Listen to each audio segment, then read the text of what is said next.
ನಮಃ ಶ್ರೀ ಪರಮಗುರುಭ್ಯೋ ನಮಃ ಶ್ರೀಮದಾನಂದತೀರ್ಥಭಗವತ್ಪಾದಾಚಾರ್ಯಗುರುಭ್ಯೋ ನಮಃ ಶ್ರೀ ವೇದವ್ಯಾಸಾಯ ನಮಃ. ನರಸಿಂಹೋ ಅಖಿಲಾಜ್ಞಾನಮತಧ್ವಾन्तದಿವಾಕರಃ ಜಯತ್ಯಮಿತಸಜ್ಞಾನಸುಖಶಕ್ತಿಪಯೋನಿಧಿಃ ವ್ಯಾಸಾಯ ಭವನಾಶಾಯ ಶ್ರೀಶಾಯ ಗುಣರಾಶಯೇ ಹೃದ್ಯಾಯ ಶುದ್ಧವಿದ್ಯಾಯ ಮಧ್ವಾಯ ಚ ನಮೋ ನಮಃ. ಪ್ರಥಮೋ ಹನುಮಾನ್ನಾಮ ದ್ವಿತೀಯೋ ಭೀಮ ಏವ ಚ ಪೂರ್ಣಪ್ರಜ್ಞಸ್ಮೃತಿರಸ್ತು ಭಗವತ್ಕಾರ್ಯಸಾಧಕಃ. ಪೂಜ್ಯಾಯ ರಾಘವೇಂದ್ರಾಯ ಸತ್ಯಧರ್ಮರತಾಯ ಚ ಭಜತಾಂ ಕಲ್ಪವೃಕ್ಷಾಯ ನಮತಾಂ ಕಾಮಧೇನವೇ. ದುರ್ವಾದಿಧ್ವಾಂತರವೇ ವೈಷ್ಣವೇಂದೀವರೇಂದವೇ ಶ್ರೀರಾಘವೇಂದ್ರಗುರವೇ ನಮೋ ಅತ್ಯಂತದಯಾಳವೇ. ಮೂಕೋಪಿ ಯತ್ಪ್ರಸಾದೇನ ಮುಕುಂದಶಯನಾಯತೆ ರಾಜರಾಜಾಯತೆ ರಿಕ್ತಃ ರಾಘವೇಂದ್ರಂ ತಮಾಶ್ರಯೇತ್. ಆಪಾದಮೌಲಿಪರ್ಯಂತಂ ಗುರುಣಾಮಾಕೃತಿಂ ಸ್ಮರೇತ್ ತೇನ ವಿಘ್ನಾಃ ಪ್ರಣಶ್ಯಂತಿ ಸಿದ್ಧ್ಯಂತಿ ಚ ಮನೋರಥಾಃ. ಶ್ರೀಗುರುಭ್ಯೋ ನಮಃ. ಹರಿ ಓಂ.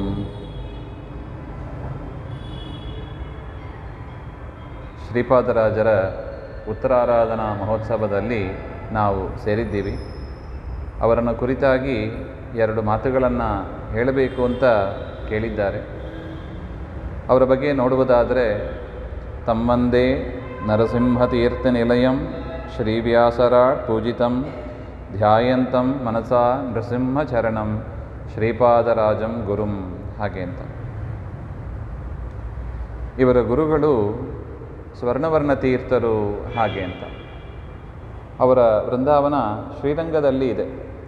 ಶ್ರೀಪಾದರಾಜರ ಗುರುಗಳು ಅಂದರೆ ಸ್ವರ್ಣವರ್ಣ ತೀರ್ಥರು, ಹಾಗೆ ಅಂತ. ಅವರು ಒಂದು ಸಮಯ ಬರ್ತಾ ಇದ್ರಂತೆ. ಅಬ್ಬೂರು ಕ್ಷೇತ್ರದಲ್ಲಿ ಬ್ರಹ್ಮಣ್ಯ ತೀರ್ಥರನ್ನು ನೋಡಬೇಕು ಅಂತ ಬರ್ತಾ ಇರ್ತಾರೆ. ಆಗ ಒಂದು ಸಣ್ಣ ಬಾಲಕ ಸಿಕ್ಕಿದ್ರಂತೆ, ದಾರಿಯಲ್ಲಿ ಸಿಕ್ಕಿದಾಗ ಕೇಳಿದರಂತೆ, ಸ್ವಾಮಿಗಳು ಮೇನೆ ಮೇಲೆ ಬರ್ತಾ ಇದ್ದರು, ಸ್ವರ್ಣವರ್ಣ ತೀರ್ಥರು ಮೇನೆ ಮೇಲೆ ಬರ್ತಾ ಇದ್ದರು. ಕೇಳಿದರಂತೆ ಆ ಹುಡುಗನನ್ನು ಕರೆಸಿ, ಅಲ್ಲವೋ ಅಬ್ಬೂರು ಎಷ್ಟು ದೂರ ಇದೆ ಇಲ್ಲಿಂದ, ಹಾಗೆ ಅಂತ ಕೇಳಿದರಂತೆ. ಅಬ್ಬೂರು ಎಷ್ಟು ದೂರ ಇದೆ ಹಾಗೆ ಅಂತ. ಅದಕ್ಕೆ ಲಕ್ಷ್ಮೀನಾರಾಯಣ ಅಂತ ಹುಡುಗನ ಹೆಸರು. ಅವರು ಹೇಳಿದರಂತೆ, ಸ್ವಾಮಿ, ಗೋವುಗಳನ್ನು ಕಾಯ್ತಾ ನಾನಿಲ್ಲಿ ಇದ್ದೀನಿ, ಸೂರ್ಯ ಮುಳುಗುತ್ತಾ ಇದ್ದಾನೆ, ಹಾಗೆಂದರೆ ನೀವೇ ತಿಳ್ಕೊಳ್ಳಿ, ಹಾಗೆ ಅಂತ ಇಷ್ಟೇ ಹೇಳಿದರಂತೆ. ಊರು ಎಷ್ಟು ದೂರ ಇದೆ ನೀವೇ ತಿಳ್ಕೊಳ್ಳಿ, ಹಾಗೆ. ಏನು ಸಂಬಂಧ ಇದು? ಗೂಢವಾದ ಮಾತುಗಳು. ದೇವತೆಗಳು ತಾವೆಂದಿಗೂ ಕೂಡ ಸ್ಪಷ್ಟವಾಗಿ ವ್ಯಕ್ತವಾಗಿ ಹೇಳೋದಿಲ್ಲಂತೆ. ದೇವರ ವಿಚಾರ ಆಗಲಿ ಯಾವುದೇ ಆಗಲಿ ಗೂಢವಾಗಿ ಹೇಳ್ತಾರೆ ಅವರು. ಆ ರೀತಿಯಾಗಿ ನೋಡಿದರೆ ಆ ಲಕ್ಷ್ಮೀನಾರಾಯಣನ ಮುಖ ತೇಜಸ್ಸು ವರ್ಚಸ್ಸು ನೋಡಿ ಸ್ವರ್ಣವರ್ಣ ತೀರ್ಥರಿಗೆ ಭಾರಿ ಆಶ್ಚರ್ಯ ಆಯಿತಂತೆ. ಏನು ಅರ್ಥ ಇದಕ್ಕೆ? ನಾನು ಇಲ್ಲಿ ಗೋವುಗಳನ್ನು ರಕ್ಷಣೆ ಮಾಡ್ತಾ ಇದ್ದೇನೆ, ಮತ್ತು ಸೂರ್ಯ ಮುಳುಗ್ತಾ ಇದ್ದಾನೆ ಅಂದರೆ ಏನು ಅರ್ಥ? ಹಾಗೆಂದರೆ ಊರು ಸಮೀಪದಲ್ಲೇ ಇದೆ ಅಂತ ಅರ್ಥ. ಅಲ್ಲ, ಹೇಳ್ಬೋದಾಯಿತು ಊರು ಸಮೀಪದಲ್ಲಿ ಇದೆ ಹಾಗೆ ಅಂತ. ಆದರೆ ದೇವತೆಗಳು ಆ ರೀತಿಯಾಗಿ ಮಾತನಾಡುವುದಿಲ್ಲ. ಅವ್ರು ಹೇಳೋದೇ ಅರ್ಥ ಆಗೋದಿಲ್ಲ, ಹಾಗೇ ಇರ್ತದೆ. ಊರು ಸಮೀಪದಲ್ಲಿದೆ, ನಾನು ಗೋವುಗಳನ್ನು ಮೇಯಿಸ್ತಾ ಇದ್ದೇನೆ ಅಂದರೆ ನೀವೇ ತಿಳ್ಕೋಬೇಕು ಅಂತ ಅರ್ಥ. ಏನರ್ಥ? ಊರು ಸಮೀಪದಲ್ಲೇ ಇದೆ, ಹತ್ತಿರದಲ್ಲೇ ಇದೆ, ಹಾಗೆ ಅಂತ. ಯಾಕೆ? ಸೂರ್ಯ ಮುಳುಗಿದ ಮೇಲೆ ಗೋವುಗಳನ್ನು ಕರ್ಕೊಂಡು ಹೋಗುವ ಪ್ರಸಂಗ ಇರೋದಿಲ್ಲ. ಆ ರೀತಿಯಾಗಿ ಅವರ ವರ್ಚಸ್ಸನ್ನು ನೋಡಿ ಮತ್ತೆ ಸ್ವರ್ಣವರ್ಣ ತೀರ್ಥರು ಅಬ್ಬೂರಿಗೆ ಹೋಗಿ ಸ್ವಾಮಿಗಳನ್ನು ನೋಡಿ ಕೇಳಿದರಂತೆ, ಈ ಹುಡುಗ ಯಾರು ಹಾಗೆ ಅಂತ. ಹುಡುಗಿ ಯಾರು ಅಂತ ಕೇಳಿದಾಗ ಅವರ ಸಂಬಂಧಿಕರೇ ಆಗಬೇಕು, ಬ್ರಹ್ಮಣ್ಯ ತೀರ್ಥರ ಪೂರ್ವಾಶ್ರಮ ಸಂಬಂಧಿಕರೇ ಆಗಬೇಕು. ಈ ಹೇಳಿದಾಗ ನಮ್ಮ ಮಠಕ್ಕೆ ಬೇಕು ಇವರು, ಹಾಗೆ ಅಂತ ಹೇಳಿದಾಗ ಅವಶ್ಯ ಆಗಲಿ ಅಂತ ಹೇಳಿ ಲಕ್ಷ್ಮೀನಾರಾಯಣ ತೀರ್ಥರು ಅಂತಲೇ ಅವರಿಗೆ ಪಟ್ಟಾಭಿಷೇಕ ಮಾಡಿ ಉತ್ತರಾಧಿಕಾರಿಯನ್ನಾಗಿ ಮಾಡ್ತಾರೆ ಸ್ವರ್ಣವರ್ಣ ತೀರ್ಥರು, ಹಾಗೆ ಅಂತ. ಅವರ ಒಂದು ಅದ್ಭುತವಾದ ಊಹಾತೀತ, ಹಾಗೆಂದರೆ ವ್ಯಾಸರಾಜರಿಗೆ ವಿಶೇಷವಾಗಿ ವಿದ್ಯಾಗುರುಗಳಾಗಿ ಇದ್ದು ಅವರು ಆ ವ್ಯಾಸರಾಜರನ್ನು ತಯಾರು ಮಾಡಿದ್ದು. ದೊಡ್ಡ ಕೊಡುಗೆ ನಮ್ಮ ಮಧ್ವ ಸಿದ್ಧಾಂತಕ್ಕೆ ಶ್ರೀಮನ್ ಮಧ್ವಾಚಾರ್ಯರು, ಶ್ರೀ ಟೀಕಾಕೃತ್ಪಾದರು, ಶ್ರೀ ವ್ಯಾಸರಾಜರು ಅಂತ ಮುನಿತ್ರಯರು ಅಂತ ಪ್ರಸಿದ್ಧ. ಮುನಿತ್ರಯರು ಅಂತ ಮುನಿತ್ರಯರನ್ನು ತಯಾರು ಮಾಡಿಸಿ ಜಯತೀರ್ಥರು ಸಾಕ್ಷಾತ್ತಾಗಿ ಮಧ್ವಾಚಾರ್ಯರ ಹತ್ರನೇ ಪಾಠ ಕೇಳಿದವರು, ಎತ್ತಿನ ರೂಪದಲ್ಲಿ ಕೇಳಿದರು. ವಿಶೇಷವಾಗಿ ಅಕ್ಷೋಭ್ಯತೀರ್ಥರ ಹತ್ರ ಕೂಡ ಅಧ್ಯಯನ ಮಾಡಿದರು ಹಾಗೆ ಅಂತ ಕೇಳ್ತೀವಿ. ಶ್ರೀಪಾದರಾಜರು ವಿಶೇಷವಾಗಿ ವ್ಯಾಸರಾಜರನ್ನು ತಯಾರು ಮಾಡಿ ಅವರಿಗೆ ಮಹಾ ಅನುಗ್ರಹವನ್ನು ಮಾಡಿದರು ಹಾಗೆ ಅಂತ ನಾವು ಕೇಳ್ತೀವಿ. ಆ ವ್ಯಾಸರಾಜರು ಅನೇಕ ಗ್ರಂಥಗಳು, ತಾತ್ಪರ್ಯ ಚಂದ್ರಿಕಾ, ನ್ಯಾಯಾಮೃತ, ತರ್ಕತಾಂಡವ ಇತ್ಯಾದಿ ಅನೇಕ ಉದ್ಗ್ರಂಥಗಳನ್ನು ರಚನೆ ಮಾಡಿದರೆ ಅವರ ವಿದ್ಯೆ, ಶ್ರೀಪಾದರಾಜರಲ್ಲಿ ಇರುವ ವಿದ್ಯೆ, ಅವರು ಏನು ವಿದ್ಯಾದಾನ ಮಾಡಿದರು ಅದು ಊಹಾತೀತವಾಗಿ ಇರುತ್ತದೆ. ಅಂತಹ ಅದ್ಭುತವಾದ ಜ್ಞಾನ, ತಪಸ್ಸು ಇವುಗಳನ್ನು ಮಾಡಿಕೊಂಡು ಬಂದವರು ಶ್ರೀಪಾದರಾಜರು ಅಂತ ನಾವು ತಿಳ್ಕೋಬಹುದು. ಅಷ್ಟು ಮಾತ್ರ ಅಲ್ಲದೆ ತಾವೇ ಸ್ವತಃ ವಾಗ್ವಜ್ರ ಎನ್ನುವ ಗ್ರಂಥವನ್ನು ಕೂಡ ರಚನೆ ಮಾಡಿದ್ದಾರೆ. ನಿಜವಾಗಲೂ ಅದೆಲ್ಲ ವಿಚಾರ ಮಾಡಬೇಕಾದ ಒಂದು ಗ್ರಂಥಗಳು, ನಿಧಾನಕ್ಕೆ ಅದನ್ನೆಲ್ಲ ಓದಬೇಕು. ಶ್ರೀಪಾದರಾಜರ ದೊಡ್ಡ ಪುಸ್ತಕ ಸಿಗ್ತದೆ ಅದು. ಮತ್ತು ನರಸಿಂಹದೇವರ ಮೇಲೆ ಒಂದು ಸ್ತೋತ್ರವನ್ನು ಕೂಡ ಮಾಡಿದ್ದಾರೆ. ಈ ರೀತಿಯಾಗಿ ಅನೇಕ ದೇವರ ನಾಮಗಳನ್ನು ಕೂಡ ರಚನೆ ಮಾಡಿದ್ದಾರೆ. ಆದಿಯಲ್ಲಿ ಅಲ್ಲಿ ಶ್ರೀರಂಗದಲ್ಲಿ ಬಹುಕಾಲ ಇದ್ದವರು ಶ್ರೀಪಾದರಾಜರು. ಅಲ್ಲಿ ಆ ಅಯ್ಯಂಗಾರ್ ಮಾಡತಕ್ಕ 4000 ದಿವ್ಯ ಪ್ರಬಂಧ ಅಂತ ಅವ್ರದ್ದು ತಮಿಳಲ್ಲೇ ಒಂದು ಸ್ತೋತ್ರ ಇರುತ್ತದೆ. ಅದನ್ನು ನೋಡಿ ಕನ್ನಡದಲ್ಲಿ ಯಾಕೆ ಮಾಡಬಾರ್ದು ಅಂತ ಇವರಿಗೆ ಒಂದು ಸ್ಫೂರ್ತಿ ಬಂದು ಕನ್ನಡದಲ್ಲಿ ಅನೇಕ ದೇವರನಾಮಗಳನ್ನು ರಚನೆ ಮಾಡಿದ್ದಾರೆ. ಕಂಗಳಿದ್ಯಾತಕೋ ಕಾವೇರಿ ರಂಗನ ನೋಡದೆ ಹಾಗೆ ಅಂತ. ಎಂದಿಗಾದರೂ ಒಮ್ಮೆ ಜನರು ಭೂಮಿಯಲ್ಲಿ ಬಂದು ಚಂದ್ರ ಪುಷ್ಕರಣಿಯಲ್ಲಿ ಸ್ನಾನವನ್ನು ಮಾಡಿ, ಅಲ್ಲಿ ಇದೆ ಶ್ರೀರಂಗ ಕ್ಷೇತ್ರದಲ್ಲಿ ಸ್ವಾಮಿ ಪುಷ್ಕರಣಿ ಇದ್ದ ಹಾಗೆ ತಿರುಪತಿಯಲ್ಲಿ ಅಲ್ಲಿ ಇದೆ ಚಂದ್ರ ಪುಷ್ಕರಣಿ ಹಾಗೆ ಅಂತ. ಅಲ್ಲಿ ಸ್ನಾನವನ್ನು ಮಾಡಿ ರಂಗನಾಥನನ್ನು ನೋಡುವುದೇ ಕಂಗಳಿಗೆ ಸಾರ್ಥಕವಾಗೋದು ಹಾಗೆ ಅಂತ ಹೇಳ್ತಾರೆ. ಈ ರೀತಿಯಾಗಿ ಇದೆಲ್ಲ ಭಾಗವತದಲ್ಲಿ ಬಂದಿರುವ ವಿಚಾರ. ಕಣ್ಣುಗಳು ಇರೋದೇ ದೇವರ ಪ್ರತಿಮೆಯನ್ನು ನೋಡೋದಕ್ಕೆ, ದೇವರ ಶಾಸ್ತ್ರಗಳನ್ನು ನೋಡೋದಕ್ಕೆ, ಅದನ್ನು ಸಾಮಾನ್ಯ ಜನರಿಗೂ ಕೂಡ ಮುಟ್ಟೋದಕ್ಕೆ ಆ ದಾಸ ಸಾಹಿತ್ಯ ನಮಗೆ ತುಂಬ ಅನುಕೂಲವಾಗಿದೆ. ಅಂಥ ಅನೇಕ ದಾಸ ಸಾಹಿತ್ಯವನ್ನು ರಚನೆ ಮಾಡಿ ನಮಗೆ ಅನುಗ್ರಹವನ್ನು ಮಾಡಿದ್ದಾರೆ. ಧ್ರುವಾಂಶ ಸಂಭೂತರು ಅಂತ ಪ್ರಸಿದ್ಧರಾಗಿದ್ದಾರೆ.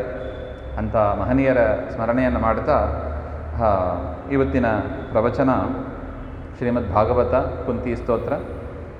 ಸೃಷ್ಟಿಸ್ಥಿತ್ಯಪ್ಯಯೇಹ ನಿಯತಿದೃಶಿತಮೋ ಬಂಧಮೋಕ್ಷಾಶ್ಚ ಯಸ್ಮಾದಸ್ಯ ಶ್ರೀ ಬ್ರಹ್ಮರುದ್ರ ಪ್ರಭೃತಿ ಸುರನರದ್ವೇಷಶತ್ರುವಾತ್ಮಕಸ್ಯ ವಿಷ್ಣೋರ್ವ್ಯಸ್ತಾ ಸಮಸ್ತಾ ಸಕಲಗುಣನಿಧಿಃ ಸರ್ವದೋಷವ್ಯಪೇತಃ ಪೂರ್ಣಾನಂದೋ ವ್ಯಯೋ ಯೋ ಗುರುರಪಿ ಪರಮಃ ಚಿಂತಯೇತ್ ತನ್ಮಹಾಂತಂ.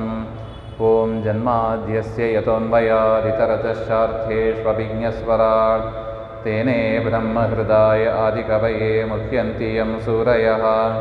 ತೇಜೋ ವಾರಿಮೃದಾಂ ಯಥಾ ವಿನಿಮಯೋ ಯತ್ರ ತ್ರಿಸರ್ಗೋ ಮೃಷಾ ಧಾಮ್ನಾ ಸ್ವೇನ ಸದಾ ನಿರಸ್ತಕುಹಕಂ ಸತ್ಯಂ ಪರಂ ಧೀಮಹಿ.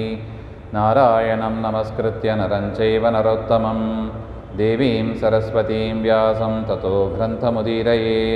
ಕೃಷ್ಣಾಯ ವಾಸುದೇವಾಯ ಹರಯೇ ಪರಮಾತ್ಮನೇ ಪ್ರಣತಃ ಕ್ಲೇಶನಾಶಾಯ ಗೋವಿಂದಾಯ ನಮೋ ನಮಃ. ಶ್ರೀ ಗುರುಭ್ಯೋ ನಮಃ. ಶ್ರೀಮದ್ ಭಾಗವತ, ಅದರಲ್ಲಿ ಕುಂತಿದೇವಿಯ ಸ್ತೋತ್ರ. ನ ವೇದ ಕಶ್ಚಿನ್ ಭಗವಂಶ್ಚಿಕೀರ್ಷಿತಂ ತವೇಹಮಾನಸ್ಯ ನೃಣಾಂ ವಿಡಂಬನಂ ನ ಯಸ್ಯ ಕಶ್ಚಿದ್ ದಯಿತೋಸ್ತಿ ಕರ್ಹಿಚಿತ್ ದ್ವೇಷ್ಯಶ್ಚ ಯಸ್ಮಿನ್ ವಿಷಮಾಮತಿರ್ನೃಣಾಂ. ನಿನ್ನೆ ನೋಡಿದ್ದೀವಿ ಸಮಂ ಚರಂತಂ ಸರ್ವತ್ರ ಹಾಗೆ ಅಂತ. ದೇವರು ಎಲ್ಲ ಕಡೆ ಅವರವರ ಯೋಗ್ಯತೆಯನ್ನು ನೋಡಿಕೊಂಡು ಸಾತ್ವಿಕರಿಗೆ ಜ್ಞಾನಭಕ್ತಿಯಾದಿಗಳನ್ನು ಕೊಟ್ಟು, ತಾಮಸರಿಗೆ ದ್ವೇಷವನ್ನು ಕೂಡ ದೇವರೇ ಕೊಡೋದು. ಅವರ ಯೋಗ್ಯತೆಯನ್ನು ಅನುಸರಿಸಿ ದೇವರು ಕೊಡ್ತಾನೆ. ಇನ್ನು ರಾಜಸರಿಗೆ ಭಕ್ತಿಯೂ ಇಲ್ಲ, ಉದಾಸೀನವೂ ಇಲ್ಲ. ಆ ರೀತಿಯಾದ ಒಂದು ಮಧ್ಯದಲ್ಲಿ ಇರತಕ್ಕ ಒಂದು ಪರಿಸ್ಥಿತಿ, ಅದನ್ನು ಕೂಡ ಕೊಡ್ತಾನೆ ಹಾಗೆ ಅಂತ. ಇದರ ಮೇಲೆ ಒಂದು ಪ್ರಶ್ನೆ, ನೀನು ಸಮಂಚರಂತಂ ಅಂತ ಆದಿ ಅಂತ ಆದರೆ ಪಾಂಡವರಲ್ಲಿ ಯಾಕೆ ಇಷ್ಟೊಂದು ಪ್ರೀತಿ ಮಾಡ್ತಿ, ದುರ್ಯೋಧನಾದಿಗಳ ವಿಷಯದಲ್ಲಿ ಯಾಕೆ ಇಷ್ಟು ವಿಷಮವಾಗಿ ನಡ್ಕೋತಿ ಹಾಗೆ ಅಂತ ಮಯಿ ವಿಷಮಾಮತಿಂ ಕುರ್ವಂತಿ ಇತ್ಯಪೇಕ್ಷಾಯಾಂ ತ್ವಚ್ಚಿಕೀರ್ಷಿತ ಅಜ್ಞಾನಾದೇವ ತಥಾ ತೇಷಾಂ ಮತಿಃ ಇತ್ಯಾಹ.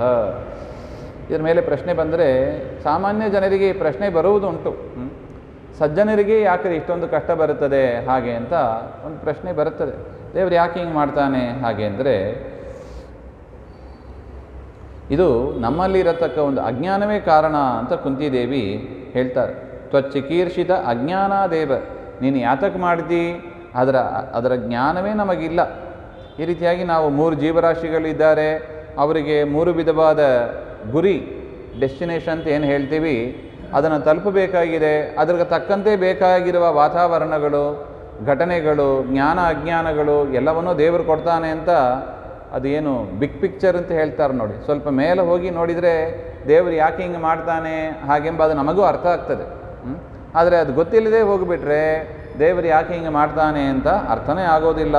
ಅದನ್ನು ಹೇಳ್ತಾ ಇದ್ದಾರೆ. ನ ವೇದ, ಸ್ವಾಮಿ ನಿನ್ನನ್ನು ಯಾರೂ ಕೂಡ, ನಿನ್ನ ವ್ಯಾಪಾರ, ನಿನ್ನ ಮಾಯೆ ಅದು ತಿಳಿಯಲು ಕಷ್ಟ ಇದೆ.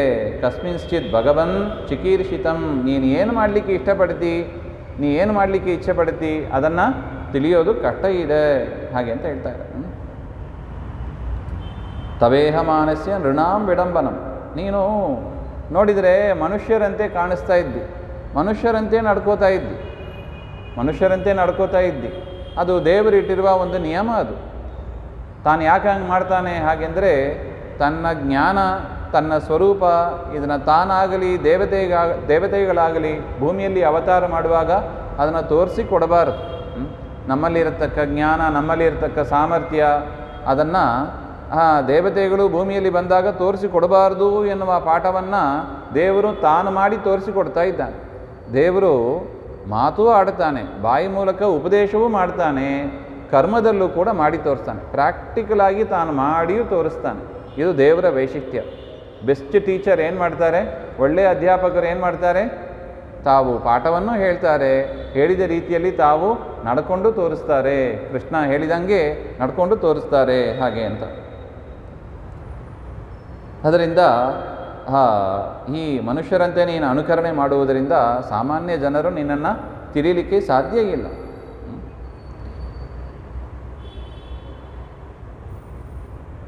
ಅದರಿಂದ ಕರ್ಹಿಚಿತ್ ಕದಾಪಿ ದ್ವೇಷ್ಯಸ್ಯ ನಾಸ್ತಿ ಅತಏವ ಯಸ್ಮಿಂಚ ವಿಷಯೇ ನೃಣಾಂ ವಿಷಮಾಮತಿ ಪ್ರಸಿದ್ಧಾ ತಸ್ಯ ತಪೋ ಇತ್ಯನ್ವಯಃ ಲೋಕಾನುಕರಣೇನ ಅಸ್ಮಾಕಂ ಅಪಿ ಏಕಃ ಇತಿ ಬದ್ಧ್ವಾ ಚಿಕೀರ್ಷಿತಂ ಅಜ್ಞಾತ್ವ. ನೀನು ಮನುಷ್ಯರಂತೆ ನೀನು ಪ್ರವರ್ತನೆ ಮಾಡಿ ನೀನು ಕೂಡ ನಮ್ಮಲ್ಲಿ ಒಬ್ಬನಂತೆ. ನೋಡಿ, ನಮ್ಮನ್ನು ಬಿಡಿ, ಅರ್ಜುನನಿಗೆ ಏನಿತ್ತು ನೋಡಿ, ಕೃಷ್ಣನ ಜೊತೆಗೆ ಕೂತು ಊಟ ಮಾಡೋದು, ಕೃಷ್ಣನ ಜೊತೆಗೆ ಕೂತು ಹರಟೆ ಹೊಡೆಯೋದು, ಕೃಷ್ಣನ ಜೊತೆ ಮಲಗೋದು. ಈ ರೀತಿಯಾಗಿ ಒಂದು ದೇವರ ಜೊತೆಗೆ ಹಂಗೆ ಅಷ್ಟು ಸಲಿಗೆಯಿಂದ ದೇವರು ಇರ್ತಾನೆ. ಅಂದರೆ ಮನುಷ್ಯರು ಹೇಗೆ ಇರ್ತಾರೋ ಹಾಗೆ ಇರ್ತಾನೆ. ತನ್ನ ದೊಡ್ಡಸ್ತಿಗೆಯನ್ನು ದೇವರು ತೋರಿಸಿಕೊಳ್ಳೋದೇ ಇಲ್ಲ ಎಂದಿಗೂ. ಹೇಗೆ ನಡ್ಕೋಬೇಕು ಎಂಬ ಅದನ್ನು ತೋರಿಸಿಕೊಡ್ತಾರೆ ನೋಡಿ ದೇವರು. ಅದರಿಂದ 10 ಜನರಲ್ಲಿ ಒಂದು ಕೃಷ್ಣ ಹಾಗೆಂಬ ಒಂದು ಭಾವನೆಯೇ ಬರ್ತದೆ ಹೊರತು ಕೃಷ್ಣ ಪರಮಾತ್ಮ ಎನ್ನತಕ್ಕ ಎಚ್ಚರ ಅದು ವಿರಳ ಅಂತ ಅರ್ಜುನನೇ ಸ್ವತಃ ತಾನು ಹೇಳ್ಕೊತಾನೆ ಈ ಮಾತನ್ನು.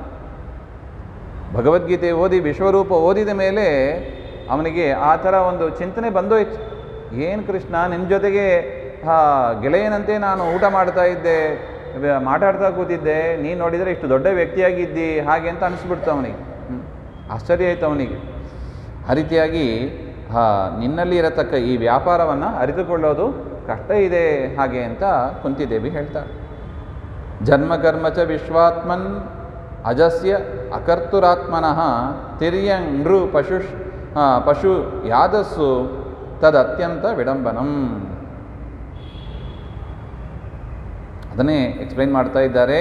ಸ್ವಾಮಿ, ನೀನು ವಿಶ್ವಾತ್ಮನ್, ನಿನ್ನ ಸ್ವರೂಪ ಎಂಥದ್ದು? ಪೂರ್ಣ ಸ್ವರೂಪ. ದೇಶದಿಂದ, ಕಾಲದಿಂದ, ಗುಣದಿಂದ ನೀನು ಪೂರ್ಣನಾಗಿದ್ದಿ. ಯಾವ ದೇಶದಲ್ಲಿ ದೇವರಿಲ್ಲ ಹೇಳಿ? ಎಲ್ಲ ದೇಶದಲ್ಲೂ ದೇವರಿದ್ದಾನೆ. ಯಾವ ಕಾಲದಲ್ಲಿ ದೇವರಿಲ್ಲ? ಎಲ್ಲ ಕಾಲದಲ್ಲೂ ಇದ್ದಾನೆ. ಇದ್ದಾನೆ ಅಂದರೆ ಏನು? ಆ್ಯಕ್ಟಿವ್ ಆಗಿ ಚಟುವಟಿಕೆ ಮಾಡ್ತಾನೆ ಇದ್ದಾನೆ ಅವನು. ಗುಣದಿಂದಲೂ ಕೂಡ ದೇವರು ಪೂರ್ಣನಾಗಿ ಇದ್ದಾನೆ ಹಾಗೆ ಅಂತ ನೀನು ಅಜಸ್ಯ, ನೀನು ಉತ್ಪತ್ತಿ ಶೂನ್ಯ, ನಿನಗೆ ಉತ್ಪತ್ತಿಯೂ ಇಲ್ಲ ನಾಶವೂ ಇಲ್ಲ, ಆದರೂ ಕೂಡ ಮನುಷ್ಯರಂತೆ ನೀನು ನಿನ್ನ ಇಚ್ಛೆ ಪ್ರಕಾರ ಅವತಾರವನ್ನು ಮಾಡಿ ನೀನು ತೋರಿಸಿಕೊಡ್ತಾ ಇದೆಯಾ, ಇದು ನಿನ್ನ ಲೀಲೆಯೇ ಇದು ಹಾಗೆ ಅಂತ. ಅದು ಮಾತ್ರ ಇಲ್ಲ, ನೀನು ಯಾವ ಜಾತಿಯಲ್ಲಿ ಹುಟ್ಟಿದಿ ಅದರ ತಕ್ಕಂತೆ ನೀನು ನಡ್ಕೋತಿ. ನೋಡಿ ಉದಾಹರಣೆ ಕೊಡ್ತಾರೆ, ತಿರಿಯಂಗ್ ಪ್ರಾಣಿಗಳಾಗಿ ದೇವರು ಅವತಾರ ಮಾಡ್ತಾನೆ. ಯಾವುದು ಪ್ರಾಣಿಗಳಾಗಿ ಮಾಡಿದ ಅವತಾರ? ಮತ್ಸ್ಯ, ಕೂರ್ಮ ಇತ್ಯಾದಿಗಳು. ಇನ್ನು ಅಂದರೆ ಮನುಷ್ಯರಾಗಿ ದೇವರು ಅವತಾರ ಮಾಡ್ತಾನೆ. ಯಾವುದು? ರಾಮಕೃಷ್ಣಾದಿ ಅವತಾರಗಳು. ತಾನು ಮನುಷ್ಯನಂತೆ ಮರ್ತ್ಯಾವತಾರ ಇಹ ಮರ್ತ್ಯ ಶಿಕ್ಷಣಂ ಹಾಗೆ ಅಂತ ವರಾಹ ಇತ್ಯಾದಿಗಳನ್ನು ಕೂಡ ಹೇಳ್ತಾರೆ. ಇನ್ನು ಋಷಿಷು ಮಹಿದಾಸಾದಿ ರೂಪೇಣ ಅಂತ ಬರೀತಾರೆ. ಮಹಿದಾಸ, ಕಪಿಲ, ವೇದವ್ಯಾಸ ಇತ್ಯಾದಿ ರೂಪಗಳಿಂದಲೂ ಕೂಡ ನೀನು ಬಂದು ಜ್ಞಾನ ಕಾರ್ಯವನ್ನು ಮಾಡ್ತಿ ಹಾಗೆ ಅಂತ. ಯಾದಸ್ಸು ಅಂದರೆ ಜಲಚರ ಪ್ರಾಣಿಗಳಾಗಿ ನೀನು ಅವತಾರ ಮಾಡ್ತಿ, ಮತ್ಸ್ಯಾದಿ ರೂಪ ಅಂತ ಹೇಳ್ತಾ ಇದ್ದಾರೆ. ಈ ರೀತಿಯಾಗಿ ಪರಮಾತ್ಮ ತಾನು ಯಾವ ಯೋನಿಯಲ್ಲಿ ಹುಟ್ಟುತ್ತಾನೆ ಆ ಪ್ರಾಣಿ ಮಾಡುವಂತೆ ತಾನು ಮಾಡ್ತಾನೆ. ಮೀನಾಗಿ ಹುಟ್ಟಿ ಮೀನಿನಂತೆ ದೇವರು ಇರ್ತಾನೆ, ವರಾಹವಾಗಿ ಹುಟ್ಟಿ ವರಾಹದಂತೆ ದೇವರು, ಬೇರೆ ವರಾಹಗಳು ಹೇಗೆ ನಡ್ಕೋತದೋ ಆ ರೀತಿಯಾಗಿ ನಡ್ಕೋತಾನೆ ದೇವರು. ಮನುಷ್ಯರಾಗಿ ಹುಟ್ಟಿ ಮನುಷ್ಯರು ಹೇಗೆ ನಡ್ಕೋತಾರೋ ಹಾಗೆ ನಡ್ಕೋತಾನೆ ಹೊರತು ತನ್ನ ದೊಡ್ಡ ಸ್ಥಿತಿಯನ್ನು ದೇವರು ತೋರಿಸಿಕೊಡೋದಿಲ್ಲ. ಅದು ಶಾಸ್ತ್ರ ಮೂಲಕವಾಗಿಯೇ ನಾವು ತಿಳಿಯಬೇಕು ಎನ್ನುವ ವಿಚಾರ. ಅದು ದೇವರನ್ನು ಏನೇ ಇರಲಿ ಶಾಸ್ತ್ರ ಮೂಲಕವಾಗಿ ಗುರುಗಳ ಮುಖಾಂತರ ಕೇಳಿ ನಾವು ತಿಳ್ಕೋಬೇಕು. ಅದರಿಂದ ನಿನ್ನನ್ನು ಅರಿತುಕೊಳ್ಳೋದು ಕಷ್ಟ ಇದೆ ಹಾಗೆ ಅಂತ ಅದರ ಅಭಿಪ್ರಾಯ. ಗೋಪ್ಯಾದದೆ ತ್ವಯಿ ಕೃತಾಗಸಿ ಧಾಮ ತಾವದ್ ಯಾತೆ ದಶಾಶ್ರು ಕಲಿಲಾಂಜನ ಸಂಭ್ರಮಾಕ್ಷಂ ವಕ್ತ್ರಂ ವಿನಮ್ಯ ಭಯಭಾವನಯಾ ಸ್ಥಿತಸ್ಯ ಸಾಮಾಂ ವಿಮೋಹಯಿತಿಭಿ ಪ್ರತಿಯಂ ಬಿಭೇತಿ. ಎಷ್ಟು ಚಂದ ಇದೆ ನೋಡಿ. ಅಲ್ಲ, ನಿನ್ನನ್ನು ಅರ್ಥ ಮಾಡಿಕೊಳ್ಳಿಕ್ಕಾಗಲ್ಲ ಅಂತ ಒಂದು ಉದಾಹರಣೆಯನ್ನು ಕುಂತಿದೇವಿ ಕೊಡ್ತಾಳೆ. ಕೃಷ್ಣನ ಘಟನೆಯಲ್ಲಿ ಆದತ್ತು ಇದಂಚ ಅತಿ ವಿಡಂಬನಂ ಮಮ ಮೋಹಕಂ ಹಾಗೆ ಅಂತ ಹೇಳ್ತಾರೆ. ನನಗೂ ಮೋಹವನ್ನು ಉಂಟು ಮಾಡ್ತಾ ಇದೆ ಸ್ವಾಮಿ ನಿನ್ನ ವ್ಯಾಪಾರ. ಇದೇನದು ಹಾಗೆಂದರೆ, ಕೃಷ್ಣ ಪರಮಾತ್ಮ ಒಂದು ಸಲ ಆಟ ಆಡ್ತಾ ಇರುವಾಗ ಬರುವಾಗ ಕೈಯಲ್ಲಿ ಕಲ್ಲುಗಳನ್ನು ಹಿಡ್ಕೊಂಡು ಬರ್ತಾ ಇದ್ದಾನೆ. ಹಿಡ್ಕೊಂಡ್ಬಂದು ಯಶೋಧ ಮಾತೆ ಮುಂದೆ ನಿಂತಿದ್ದಾನೆ. ಯಶೋಧಾಗೆ ಹಾಲು ಕುಡಿಸ್ಬೇಕು ಅಂತ ಅನ್ನಿಸ್ತು. ಹಾಲನ್ನು ಕುಡಿಸ್ತಾ ಇರುವಾಗ ಪರಮಾತ್ಮ ಯಶೋದೆಯ ಮುಖವನ್ನೇ ನೋಡಿ ಅನುಗ್ರಹ ಮಾಡ್ತಾ ಇದ್ದೆ. ಎಷ್ಟು ಚಂದ ನಮ್ಮ ದೇವರು ನೋಡೋದು ಎಂಬುದು ಭಾರಿ ಚಂದ, ಅದು ಸುಂದರ ಮೂರ್ತಿ. ಯಶೋಧ ಮುಖವನ್ನೇ ಅನುಗ್ರಹ ಮಾಡ್ತಾ ನೋಡ್ತಾ ಇದ್ದ. ಹಾಗೆ ಏನಾಯಿತು, ಒಲೆಯಲ್ಲಿ ಹಾಲಿಟ್ಟು ಬಂದಿದ್ದಳು, ಹಾಲು ಉಕ್ಕಿ ಹೋಗ್ತಾ ಇತ್ತು. ಕೃಷ್ಣನನ್ನು ಕಲಗಿಟ್ಲು, ಓಡಿ ಹೋದಳು, ಒಲೆ ಇಳಿಸಿದಳು ಹಾಗೆ ಅಂತ. ಇದನ್ನು ನೋಡಿ ಪರಮಾತ್ಮನಿಗೆ ಬೇಸರ ಅನ್ನಿಸ್ತಂತೆ. ಏನಿದು ಹಾಗೆ ಅಂತ. ಎಲ್ಲ ಋಷಿಗಳು ನನ್ನನ್ನು ನೋಡಬೇಕು ಅಂತ ತಪಸ್ ಮಾಡ್ತಾ ಇದ್ದಾರೆ, ಇವಳು ನೋಡಿದರೆ ನಾನು ಅವಳನ್ನೇ ಅನುಗ್ರಹ ಮಾಡಿ ನೋಡ್ತಾ ಇದ್ದೇನೆ, ಇವಳು ನನಗಿಂತ ಹಾಲು ದೊಡ್ಡದಾಯಿತು ಅಂತ ಹೇಳಿ ಅಲ್ಲಿ ಯಶೋಧ ಮಾತೆ ಮೊಸರು ಕಡಿತಾ ಇದ್ದಳು. ಆ ಗಡಿಗೆಯನ್ನೇ ಒಡೆದ. ಕಲ್ಲು ತಂದಿದ್ದಲ್ಲ, ರೆಡಿಗೆ ತಂದಿದ್ದ. ಆ ಮನೆಯೆಲ್ಲ ಮೊಸರಾಗೋಯ್ತು. ಅಲ್ಲಿ ಒಲೆಯಲ್ಲಿ ಹಾಲು ಹೋಯಿತು, ಮೊಸರು ಹೋಯಿತು. ಇನ್ನು ಮಥನ ಮಾಡಿ ಸ್ವಲ್ಪ ಬೆಣ್ಣೆ ತೆಗೆದಿಟ್ಟಿದ್ದಳು, ಅದನ್ನು ತಾನು ತಿಂದು ಬೆಕ್ಕಿಗೆ ತಿನ್ನಿಸ್ತಾ ಇದ್ದ. ಹಾಲು ಹೋಯ್ತು, ಮೊಸರು ಹೋಯ್ತು, ಬೆಣ್ಣೆನೂ ಹೋಯ್ತು. ಇನ್ನೇನು ಮಾಡಬೇಕು? ಸಿಟ್ಟು ಬಂತು. ಅನೇಕ ಬಾರಿ ಗೋಪಿಕಾಸ್ತ್ರೀಯರು ಬಂದು ಕಂಪ್ಲೇಂಟ್ ಹೇಳಿದರು, ನಿನ್ನ ಮಗ ಹಿಂಗೆ ಮಾಡ್ತಾನೆ ಹಾಗೆ ಅಂತ. ನಮ್ಮನೇಲೇ ಹಿಂಗೆ ಮಾಡ್ತೀಯಾ ಹಾಗೆ ಅಂತ ಇನ್ನೂ ಸಿಟ್ಟು ಜಾಸ್ತಿ ಆಯಿತು. ಆ ಮಥನ ಮಾಡುವ ಕೋಲು ಅದನ್ನು ಹಿಡ್ಕೊಂಡೇ ಓಡಿದ್ರಂತೆ. ಕೃಷ್ಣನ 2 ಏಟು ಕೊಡಬೇಕು ಹಾಗೆ ಅಂತ. ಕೃಷ್ಣ ಓಡ್ತಾನೆ, ಯಶೋಧ ಓಡ್ತಾಳೆ. ಸಿಗ್ತಾನ ಕೃಷ್ಣ? ಪುಟ್ಟ ಮಕ್ಕಳು ಓಡಿದರೆ ತಾಯಿಯಂದಿರಿಂದ ಹಿಡ್ಕೊಳ್ಳಿಕ್ಕಾಗಲ್ಲ, ಓಡೋಗ್ಬಿಡ್ತಾರೆ. ಪುಟ್ಟ ಮಕ್ಕಳು ಓಡೋಗ್ಬಿಡ್ತಾರೆ ಫಾಸ್ಟ್. ಇವರೆಲ್ಲಿಂದ ಓಡೋಗಬೇಕು? ಆದರೂ ಬೆವರು ಸುರಿತಾ ಯಶೋಧ ಮಾತೆಯನ್ನು ಹೋಗಿದ್ದಾರೆ. ಕೃಷ್ಣ ಸಿಕ್ಕಲೇ ಇಲ್ಲವಂತೆ. ಕೊನೆಯಲ್ಲಿ ಸುಸ್ತಾಗಿ ಒಂದು ಕಡೆ ಕೂತ್ಬಿಟ್ಲಂತೆ. ಆಗ ಕೃಷ್ಣ ತಾನೇ ಬಂದು ಸಿಕ್ಕಾಕೊಂಡ ಹಾಗೆ ಅಂತ ಹೇಳ್ತಾರೆ ಆಚಾರ್ಯರು. ಇಲ್ಲಿ ಹೇಳುವಾಗ ಯಾಕೆ ಕೃಷ್ಣ ಸಿಕ್ಕಿಲ್ಲ ಹಾಗೆ ಅಂತ ವಿಚಾರ ಬಂದಾಗ, ಕೃಷ್ಣ ಎಂಥವ? ಯಾರಿಗೂ ಸಿಗುವವನಲ್ಲ ಅವನು. ಕೃಷ್ಣ ಸಿಗಬೇಕು ಅಂದರೆ ಕೃಷ್ಣನ ಅನುಗ್ರಹ. ಯಮೇವೇಶ ವೃಣತೆ ತೇನ ಲಭ್ಯ. ಅದರಿಂದ ಕೃಷ್ಣ ಮೊದಲು ಸಿಗಲೇ ಇಲ್ಲವಂತ, ತಾನು ಯಾರಿಗೂ ಸಿಗುವವನಲ್ಲ ಅಂತ ತೋರಿಸಿಕೊಡಬೇಕಾಗಿದೆ. ಅದರಿಂದ ಕೃಷ್ಣ ಓಡಿದ, ಯಶೋಧಿ ಓಡಿದ್ರು, ಸಿಕ್ಕಿಲ್ಲ. ಮತ್ತು ಯಾಕೆ ಸಿಕ್ಕ ಆಮೇಲೆ ಹಾಗೆ ಅಂದರೆ, ಯಶೋಧ ಮಾತೆಗೆ ಏನಾಯಿತು, ಯಾರ ಬೆನ್ನಿಂದ ಓಡಿದಳು? ಕೃಷ್ಣನ ಬೆನ್ನಿಂದ ಓಡಿದಳಂತೆ. ಅಂದರೆ ಏನಾಯಿತು, ಕೃಷ್ಣ ಇರುವ ಕ್ಷೇತ್ರ ಮಹಾಪುಣ್ಯ ಕ್ಷೇತ್ರ. ಪಾತ್ರರ ಸಂಗಡ ಯಾತ್ರವನ್ನು ಮಾಡಿದರು. ಪಾತ್ರರ ಸಂಗಡ ಯಾತ್ರವನ್ನು ಮಾಡಿ ಪುಣ್ಯ ಬಂದೈತು. ನಾನು ಭಕ್ತರ ವಶದಲ್ಲಿ ಇದ್ದೇನೆ ಹಾಗೆಂಬ ಅದನ್ನು ತೋರಿಸಿಕೊಡುವುದಕ್ಕಾಗಿ ಭಕ್ತರು ತಾನೇ ತೀರ್ಥಯಾತ್ರೆಯಲ್ಲೇ ಮಾಡೋದು, ಅಭಕ್ತರೇನು ಮಾಡೋದಿಲ್ಲ. ಊಟಾಟಿಗೆ ಮಾಡ್ಬೋದು, ತೋರ್ಪಡಿಗೆ ಮಾಡ್ಬೋದು ಅಷ್ಟೇ. ಈ ರೀತಿಯಾಗಿ ನನ್ನ ಭಕ್ತರು ಅವರ ವಶದಲ್ಲಿ ನಾನು ಇರ್ತೇನೆ ಎಂಬ ಅದನ್ನು ತೋರಿಸಿಕೊಡುವುದಕ್ಕಾಗಿ ಕೃಷ್ಣ ಸಿಕ್ಕಿದನಂತೆ. ಆಯಿತು, ಕೃಷ್ಣ ಸಿಕ್ಕಿದ ಅಂತ ಹೇಳಿ ಕಟ್ಟಿ ಹಾಕಬೇಕು ಅಂತ ಅನಿಸ್ಬಿಡ್ತು. ಹಗ್ಗ ತಂದು ಕಟ್ಟಿ ಹಾಕ್ತಾಳೆ. ಅಲ್ಲಿ ಒರಲಿತ್ತು, ಒರಲಿಗೆ ಕಟ್ಟಿ ಹಾಕ್ತಾಳೆ. ನೋಡಿದರೆ 2 ಅಂಗುಲ ಕಡಿಮೆ ಆಯಿತು. ಹಗ್ಗವನ್ನು ಸುತ್ತುತ್ತಾಳೆ, ಸೇರಿಸಿಕಾಗಲ್ಲ, 2 ಅಂಗುಲ ಕಡಿಮೆ ಆಯಿತು. ಕೃಷ್ಣ ಸೂಚನೆ ಮಾಡಿದನಂತೆ, ಏನು ಅಮ್ಮ, ನಾನು ನಿನಗೆ ಸಿಗಬೇಕು ಅಂದರೆ 3 ಇರಬೇಕು ನಿನ್ನಲ್ಲಿ. ಏನು? ಜ್ಞಾನ, ಭಕ್ತಿ, ಲೋಕದ ವಿಷಯದಲ್ಲಿ ವಿರಕ್ತಿ. ನಮ್ಮಲ್ಲಿ ಒಟ್ಟಿಗೆ ಹೇಳಿಬಿಡ್ತೀವಿ, ಜ್ಞಾನ, ಭಕ್ತಿ, ವಿರಕ್ತಿ. ದೇವರಲ್ಲಿ ಜ್ಞಾನ, ದೇವರಲ್ಲಿ ಭಕ್ತಿ, ದೇವರಲ್ಲಿ ವಿರಕ್ತಿ. ಹಾಗಿಲ್ಲವಂತೆ ಅದು. ದೇವರಲ್ಲಿ ಜ್ಞಾನ, ದೇವರಲ್ಲಿ ಭಕ್ತಿ, ಎಲ್ಲಿ ವಿರಕ್ತಿ? ದೇವರಲ್ಲಿ ಅಲ್ಲ, ಶಾಸ್ತ್ರದಲ್ಲಿ ಅಲ್ಲ, ಲೋಕದಲ್ಲಿ ವಿರಕ್ತಿ ಇರಬೇಕು ಅಂತ ಹೇಳ್ತಾ ಇದ್ದಾರೆ. ಸ್ವಲ್ಪ ಚೇಂಜ್ ಮಾಡಿ ಹೇಳಬೇಕು. ದೇವರ ಜ್ಞಾನ, ಭಕ್ತಿ, ಲೋಕದಲ್ಲಿ ವಿರಕ್ತಿ. ವಿರಕ್ತಿ ಅಂದರೆ ಏನು? ಅಲಂಬುದ್ಧಿ, ಸಾಕು ಅಂತ ಎನಿಸ್ಬೇಕು. ಆ ರೀತಿಯಾಗಿ ಇದ್ದರೆ ಮಾತ್ರ ನಾನು ಸಿಗ್ತೇನೆ. ನೋಡಿದರೆ ನಿನ್ನಲ್ಲಿ ಏನಿದೆ? 2 ಕಡಿಮೆ ಇದೆ. ಯಾವುದು? ಜ್ಞಾನ, ವಿರಕ್ತಿ 2 ಕಡಿಮೆ ಇದೆ. ಏನಿದೆ? ತಾನು ಮಗ ಅಂತ ಒಂದು ಪ್ರೀತಿ ಇದೆ, ಭಕ್ತಿ ಇದೆ, ಆದರೆ ಜ್ಞಾನ ಮತ್ತು ವಿರಕ್ತಿ ಸ್ವಲ್ಪ ಕಡಿಮೆ ಇದೆ. ಹಾಗೆಂಬ ಅದನ್ನು ಸೂಚನೆ ಮಾಡುವುದಕ್ಕಾಗಿ 2 ಅಂಗುಲ ಕಡಿಮೆ ಆಯಿತು ಅಂತ ಹೇಳ್ತಾರೆ. ಮತ್ತು ಇನ್ನೊಂದಷ್ಟು ಹಗ್ಗವನ್ನು ಮನೆಯಲ್ಲಿದ್ದದನ್ನು ತಂದು ಕಟ್ತಾಳೆ. ಮತ್ತೆ 2 ಅಂಗುಲ ಕಡಿಮೆ ಆಯಿತು. ಕಟ್ಟಲಿಕ್ಕೆ ಆಗಿಲ್ಲ, ಸುಸ್ತಾಯ್ತಂತೆ, ಬಿಟ್ಟು ಕೊನೆಯಲ್ಲಿ ಸಣ್ಣ ಹಗ್ಗದಿಂದಲೇ ತಾನು ಕಟ್ಟಿಸ್ಕೊಂಡ ಹಾಗೆ ಅಂತ ಹೇಳ್ತಾರೆ. ಈ ರೀತಿಯಾಗಿ ಕಟ್ಟಿಕೊಂಡು ಮತ್ತೆ ಆ ಸಂದರ್ಭವನ್ನು ಹೇಳ್ತಾ ಇದ್ದಾರೆ. ಗೋಪಿ ಯಶೋಧ ತ್ವಯಿ ಕೃತಾಗಸಿ ದಧಿಭಾಂಡ ಸ್ಫೋಟನಂ. ಯಾವಾಗ ನೀನು ಹಾಲು ಮೊಸರು ಎಲ್ಲ ಭಾಂಡಗಳನ್ನೆಲ್ಲ ಹೊಡೆದಾಕಿದಿ, ತ್ವಾಂ ಬದ್ದುಂ ದಾಮ, ಆಗ ಯಶೋಧ ನಿನ್ನನ್ನು ಕಟ್ಟಿ ಹಾಕಬೇಕು ಅಂತ ಹಗ್ಗವನ್ನು ತರ್ತಾಳೆ. ಯಶೋಧ ಕೈಯಲ್ಲಿ ಕೃಷ್ಣ ಸಿಕ್ಕಿದಾಗ ಪರಮಾತ್ಮ ಅಳ್ತಾ ಇದ್ದಾನಂತೆ. ಪರಮಾತ್ಮ ಅಳ್ತಾ ಇದ್ದು ಒಂದು ಮಾತನ್ನು ಹೇಳ್ತಾನಂತೆ, ನಿನ್ನ ಕಣ್ಣಲ್ಲಿ ನೀರು, ಆ ಕಣ್ಣಲ್ಲಿ ನೀರು ಹಾಕಿದಾಗ ಅಧಕೃತ್ವ ತಾಡಯಿಷ್ಯತಿ ಇತಿ ಭಯಸ್ಯ. ಅಮ್ಮ ನನ್ನನ್ನು ಕೋಲು ಹಿಡ್ಕೊಂಡಿದ್ದಾಳೆ, ಹೊಡಿತಾಳೆ ಅಂತ ಭಯದಿಂದ ಕೃಷ್ಣ ಅಳ್ತಾ ಇದ್ದಾನಂತೆ. ಕೃಷ್ಣ ಅಳ್ತು ಕಣ್ಣಲ್ಲಿ ಆ ಮೈ ಕಾಡಿಗೆ ಹಚ್ಚಿರ್ತಾರೆ, ಕಣ್ಣೆಲ್ಲ ಉಜ್ಜಿ ಮುಖ ಎಲ್ಲ ಕಾಡಿಗೆ ಆಗಿತ್ತಂತೆ. ಕೃಷ್ಣನ ಮುಖ ಎಲ್ಲ ಕಾಡಿಗೆ ಆಗೋಯ್ತಂತೆ. ಅಂತಹ ರೂಪವನ್ನು ನೋಡಿ ಅಶ್ರುಬಿಹಿ, ಕಣ್ಣಲ್ಲಿ ನೀರಾಗ್ತಾ ಇದ್ದಾನೆ, ಭಯಪಟ್ಟವನಂತೆ ತೋರಿಸ್ತಾ ಇದ್ದಾನೆ. ಸ್ವಾಮಿ, ಈ ನಿನ್ನ ರೂಪ ಭಾರಿ ಮೋಹಕವಾದದ್ದು ಅಂತ ಕುಂತಿ ಹೇಳ್ತಾಳೆ. ಯಾಕೆ ಹಾಗೆಂದರೆ, ಸ್ವಾಮಿ ನೀನು ಭಯಪಡೋದು ಅಂದರೆ ಏನು? ನೀನೇ ನರಸಿಂಹದೇವರು. ನರಸಿಂಹದೇವರ ನೋಡಿ ಹಿರಣ್ಯಕಶಿಪು ಹೆದರಿದ. ಯಾರನ್ನು ನೋಡಿ ಇಡೀ ಜಗತ್ತು ಹೆದರಿತು ಅಂಥ ಹಿರಣ್ಯಕಶಿಪು ಅವನು ನಿನ್ನನ್ನು ನೋಡಿ ಹೆದರಿದ.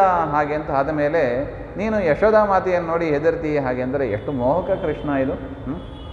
ಹಾಗೆ ಅಂತ ಹೇಳಿ ಯಂ ತ್ವಾಂ ಪ್ರತಿ, ನೀನನ್ನು ನೋಡಿ ಭಯಕ್ಕೆ ಒಂದು ಅಭಿಮಾನಿ ದೇವತೆ ಅಂತ ಇರ್ತಾರೆ. ಭಯಾಭಿಮಾನಿ ದೇವತಾ ಸ್ವಯಂ ಬಿಬೇತಿ. ಭಯಾಭಿಮಾನಿ ದೇವತೆ ಸ್ವತಃ ನಿನ್ನ ನೋಡಿ ಹೆದರ್ತಾಳೆ. ಒಂದೊಂದು ಗುಣ ಬರಬೇಕು ಅಂತ ಒಂದೊಂದು ದೇವತೆಗಳು ನಮ್ಮಲ್ಲಿ ಬರಬೇಕು ಅಂತ ಹೇಳ್ತಾರೆ. ಭಯ ಬರಬೇಕು ಅಂದರೆ ಆ ಭಯಾಭಿಮಾನಿ ದೇವತೆ ನಮ್ಮಲ್ಲಿ ಪ್ರವೇಶ ಮಾಡಿದರೆ ನಮಗೆ ಭಯ ಬರ್ತದೆ. ಜ್ವರಾಭಿಮಾನಿ ದೇವತೆ ನಮ್ಮಲ್ಲಿ ಪ್ರವೇಶ ಮಾಡಿದರೆ ಜ್ವರ ಬರುತ್ತದೆ. ಆ ರೀತಿಯಾಗಿ ಸ್ವಾಮಿ ನಿನ್ನ ಮುಖ ನೋಡಿ ಎಂಥ ಮೋಹಕವನ್ನು ಶಕ್ತಿ ನಿಂದು. ನೀನು ಹೆದರಿದಂತೆ ನೀನು ನಟನೆ ಮಾಡಿದೆಯಲ್ಲ ಹಾಗೆ ಅಂತ ಅದನ್ನು ನೆನಪಿಸ್ಕೋತಾ ಇದ್ದಾಳೆ ಕುಂತಿದೇವಿ. ಭಯಾಭಿಮಾನಿ ದೇವತಾ ಅಂದರೆ ದುರ್ಗಾದೇವಿ ಅಂತ ಬರೀತಾರೆ. ಭಯಾಭಿಮಾನಿ ದೇವತಾ ದುರ್ಗಾ, ಅವಳೇ ನೀನು ನೋಡಿ ಹೆದರ್ತಾಳೆ, ಹಾಗಿರುವಾಗ ಬೇರೆಯವ್ರ ಪಾಡೇನು ಹಾಗೆ ಅಂತ. ಇದೇ ಸಂದರ್ಭದಲ್ಲಿ ಸಾಮಾನ್ಯ ನಾವೆಲ್ಲ ಹೆದರೋದು ಯಾರನ್ನು ನೋಡಿ? ಯಮದೇವರು ನೋಡಿ. ಯಮ ಬರ್ತಾರೆ ಅಂದರೆ ನಡುಕ, ಯಮ ಕಿಂಕರರು ಬರ್ತಾರೆ ಅಂದ್ರೂ ನಮಗೆ ನಡುಕ ಇರ್ತದೆ. ಏನು ಮಾಡ್ತಾರೋ, ಎಲ್ಲಿ ಕರ್ಕೊಂಡು ಹೋಗ್ತಾರೋ ಏನು ಹಿಂಸೆ ಕೊಡ್ತಾರೋ ಒಂದು ಭಯ ಇದ್ದೇ ಇರ್ತದೆ ನೋಡಿ. ಎಲ್ಲರಿಗೂ ಒಂದು ಭಯ ಇದ್ದೇ ಇರ್ತದೆ. ಏನಪ್ಪ ಹೋಗ್ಬೇಕಂತ, ದೇಹ ಬಿಟ್ಟು ಹೋಗ್ಬೇಕಂತ, ಏನಾಗ್ತದೋ ಏನೋ ಹಾಗೆ ಅಂತ.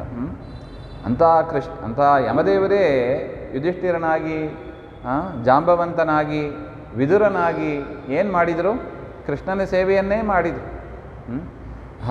ಕೃಷ್ಣನ ಸೇವೆಗಾಗಿ ಮಾಡಿದರು. ಅದರಿಂದ ಯಾರು ಕೃಷ್ಣ ಮಂತ್ರವನ್ನು ವಿಶೇಷವಾಗಿ ಕೃಷ್ಣನ ನಾಮಸ್ಮರಣೆ ಜಪ ಮಾಡ್ತಾರೆ, ಈ ಕುಂತಿದೇವಿ ಮಾಡಿದ ಕೃಷ್ಣನ ಸ್ತೋತ್ರವನ್ನು ಹೇಳ್ತಾರೆ, ಕೇಳ್ತಾರೆ, ವಿಶೇಷವಾಗಿ ಪಾರಾಯಣ ಮಾಡ್ತಾರೆ, ಅವರಿಗೆ ಏನಿರೋದಿಲ್ಲ? ಭಯ ಇರೋದಿಲ್ಲ ಹಾಗೆ ಅಂತ. ಯಾಕೆ? ದೇವರೇ ಏನಾಗಿದ್ದಾನೆ? ಭಯಕೃತ್ ಭಯನಾಶನಃ ಹಾಗೆ ಅಂತ. ಭಯವನ್ನು ಉಂಟು ಮಾಡುವವನು ಸ್ವಾಮಿನೇ, ಭಯವನ್ನು ನಾಶ ಮಾಡತಕ್ಕವನು ಸ್ವಾಮಿನೇ. ಅದರಿಂದ ನಾವು ಹೆದರಬೇಕಾಗಿಲ್ಲ ಹಾಗೆ ಅಂತ. ಮತ್ತು ಕೃಷ್ಣನ ಸ್ತೋತ್ರ ಮಾಡಿದರೆ ನಮಗೆ ಭಯ ಬರೋದಿಲ್ಲ. ಯಾಕೆ? ದುರ್ಗಾದೇವಿಗೆ ಸಂತೋಷ ಆಗ್ತದಂತೆ. ನಮ್ಮ ಯಜಮಾನರನ್ನು ಇವರು ಸ್ತೋತ್ರ ಮಾಡ್ತಾ ಇದ್ದಾರೆ, ಮಂತ್ರಗಳನ್ನು ಜಪ ಮಾಡ್ತಾ ಇದ್ದಾರೆ, ಇವರನ್ನು ನಾವು ತೊಂದರೆ ಮಾಡಬಾರ್ದು ಹಾಗೆ ಅಂತ ನಮ್ಮನ್ನು ಕೂಡ ಕರುಣಾಪೂರ್ಣರಾಗಿ ದುರ್ಗಾದೇವಿ ನೋಡ್ತಾ ಇರ್ತಾರೆ. ಅದರಿಂದ ನಮಗೆ ಭಯ ಬರೋದಿಲ್ಲ. ಎಲ್ಲಿ ಭಯವು ಹರಿಯ ಭಕುತರಿಗೆ ಅಂತ ಒಂದು ದೇವರ ನಾಮವೂ ಇದೆ ನೋಡಿ. ಎಲ್ಲಿ ಭಯವು ಹರಿಯ ಭಕುತರಿಗೆ, ಅಂಜಿಕಿನ್ಯಾತಕಯ್ಯ ಸಜ್ಜನರಿಗೆ ಹನುಮಂತ ದೇವರ ಸ್ಮರಣೆ ಮಾಡಿದರೆ ಸಾಕು, ಅವರ ಭಯ ಎಲ್ಲ ಹೊರಟೋಗ್ತದೆ ಅಂತ. ಅದರಿಂದ ಜೀವನದಲ್ಲಿ ನಾವು ಭಯಪಟ್ಟಿದ್ದೀವಿ ಅಂದರೆ ಏನರ್ಥ? ಸರಿಯಾಗಿ ದುರ್ಗಾ ಸ್ತೋತ್ರ, ಕೃಷ್ಣನ ಸ್ತೋತ್ರ, ಹನುಮಂತ ದೇವರ ಸ್ತೋತ್ರ ಇದನ್ನೆಲ್ಲ ನಾವು ಮಾಡಿಲ್ಲ ಅಂತ ಅರ್ಥ. ಅದರಿಂದ ಯಾರಿಗೆ ಭಯ ಇದೆ ಅವರೇನು ಮಾಡಬೇಕು? ಇಂಥ ಸ್ತೋತ್ರಗಳನ್ನೆಲ್ಲ ಪಠನೆ ಮಾಡಿ ಚಿಂತನೆ ಮಾಡಿದರೆ ಅವರಿಗೆ ಭಯ ಪರಿಹಾರ ಆಗ್ತದೆ. ಸಂಸಾರ ಭಯವೇ ಹೊರಟೋಗ್ತದೆ ಅಂತೆ, ಇನ್ನು ಈ ಸಣ್ಣ ಪುಟ್ಟ ಭಯಗಳು ಹೋಗ್ತದೆ ಅಂತ ಇನ್ನೇನು ಹೇಳೋದು? ಭಯ ಇರೋದಿಲ್ಲ ಹಾಗೆ ಅಂತ ಹೇಳ್ತಾ ಇದ್ದಾರೆ. ಇನ್ನು ಕೇಚಿದಾಹುರಜಂ ಜಾತಂ ಪುಣ್ಯಶ್ಲೋಕಸ್ಯ ಕೀರ್ತಯೇ ಯದೋ ಪ್ರಿಯಸ್ಯ ಅನ್ವವಾಯೇ ಮಲಸ್ಯೇವ ಚಂದನಂ.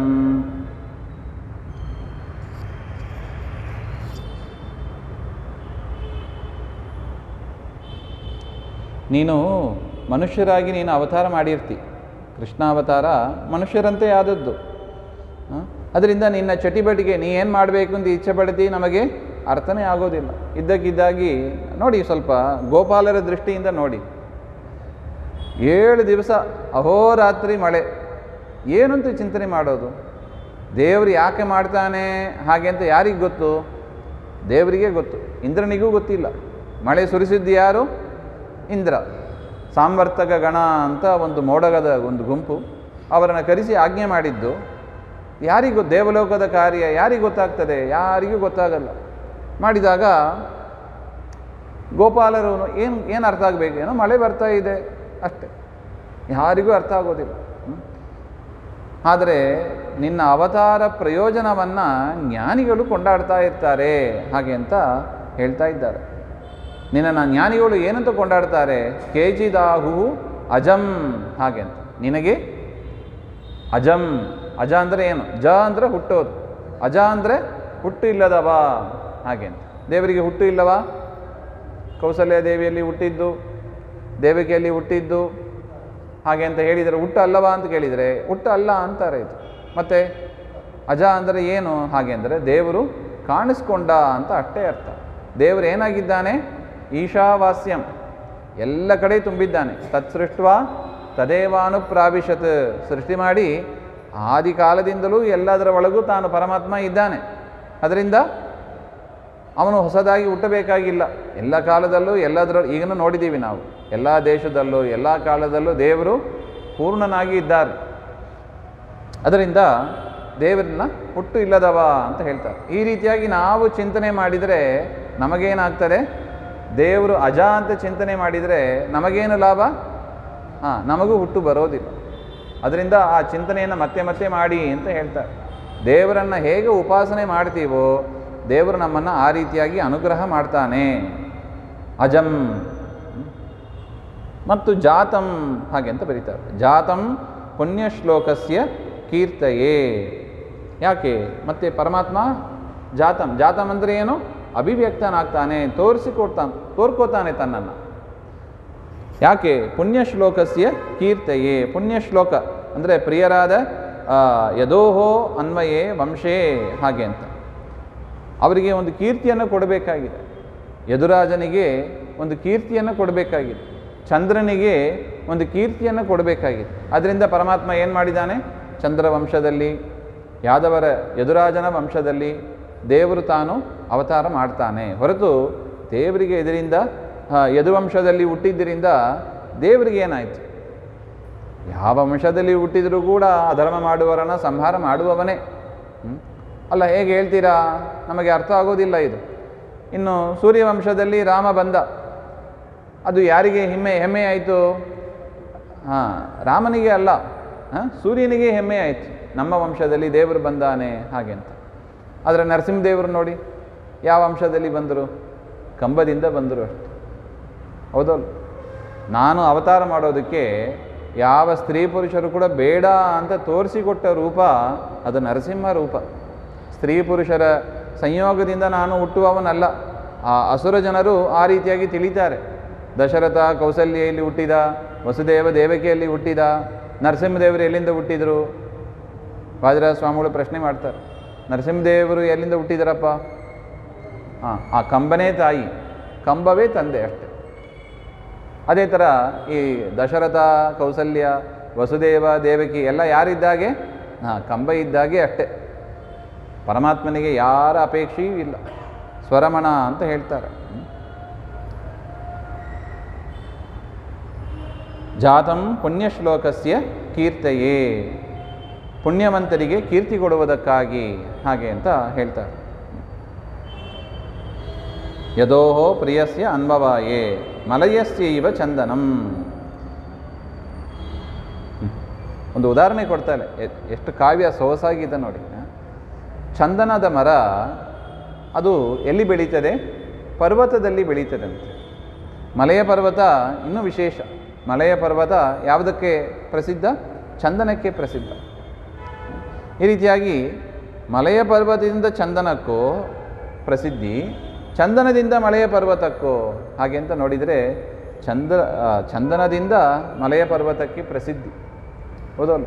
ಅದೇ ಥರ ಕೃಷ್ಣ ಅವನ ಅವತಾರ ಮಾಡಿದ್ದರಿಂದ ಈ ಯದುವಂಶಕ್ಕೆ ಕೀರ್ತಿ ಬಂತು. ಈ ರೀತಿಯಾಗಿ ಸಜ್ಜನರು ನಿನ್ನ ಅವತಾರವನ್ನು ನಾನಾ ರೀತಿಯಾಗಿ ವರ್ಣನೆ ಮಾಡ್ತಾರೆ ಹಾಗೆ ಅಂತ ಕುಂತಿದೇವಿ ಹೇಳ್ತಾ ಇದ್ದಾಳೆ. ಜಾತಂ ಪುಣ್ಯಶ್ಲೋಕಸ್ಯ ಕೀರ್ತಿಯೇ. ತುಂಬ ಚಂದ ಇದೆ ನೋಡಿ ಆ ಪದ. ಪುಣ್ಯಶ್ಲೋಕ ಅಂದರೆ ಪ್ರಿಯ ಅಂತ ಅರ್ಥ ಮಾಡ್ತಾರೆ. ಪುಣ್ಯಶ್ಲೋಕ ಅಂದರೆ ಏನು? ಉತ್ತಮ ಕೀರ್ತಿವಂತರು. ಪರಮಾತ್ಮ ಅವತಾರ ಮಾಡಿ ಅವರ ಕೀರ್ತಿಯನ್ನು ಉನ್ನಾಹ ಮಾಡ್ತಾನೆ. ಆ ರೀತಿಯಾಗಿ ಎಲ್ಲ ಅವತಾರದಲ್ಲೂ ಹಾಗೆ ನೋಡಿ. ನರಸಿಂಹನಾಗಿ ಬಂದ ಸ್ವಾಮಿ ಯಾತಕ್ಕೆ? ಪ್ರಹ್ಲಾದನಿಗೆ ಒಂದು ಅನುಗ್ರಹ ಮಾಡುವುದಕ್ಕಾಗಿ ಬಂದ. ಯದಾ ಯದಾ ಹಿ ಧರ್ಮಸ್ಯ ಗ್ಲಾನಿರ್ಭವತಿ ಭಾರತ.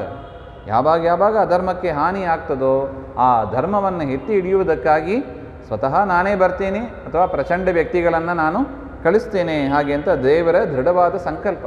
ದೇವರಿಗೆ ಏನು ಮಾಡಬೇಕಾಗಿದೆ?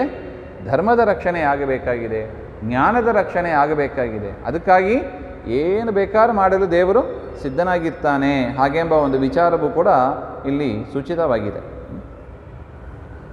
ಅಪರೇ ವಾಸುದೇವಸ್ಯ ದೇವಕ್ಯಾಂ ಯಾಚಿತೋಭ್ಯಗಾತ್ ಅಜಸ್ತ್ವಮಸ್ಯ ಕ್ಷೇಮಾಯ ವಧಾಯ ಚ ಸುರದ್ವಿಷಾಂ. ಈ ರೀತಿಯಾಗಿ ನೀನು ಅವತಾರ ಮಾಡಿದಿ ಅಂತ ಕೆಲವರು ಹೇಳ್ತಾರೆ. ಇನ್ನು ಕೆಲವರು ಏನು ಹೇಳ್ತಾರೆ ಹಾಗೆಂದರೆ ವಸುದೇವಸ್ಯ ದೇವಕ್ಯಾಂ ಯಾಚಿತಃ ಅಭ್ಯಗಾತ್.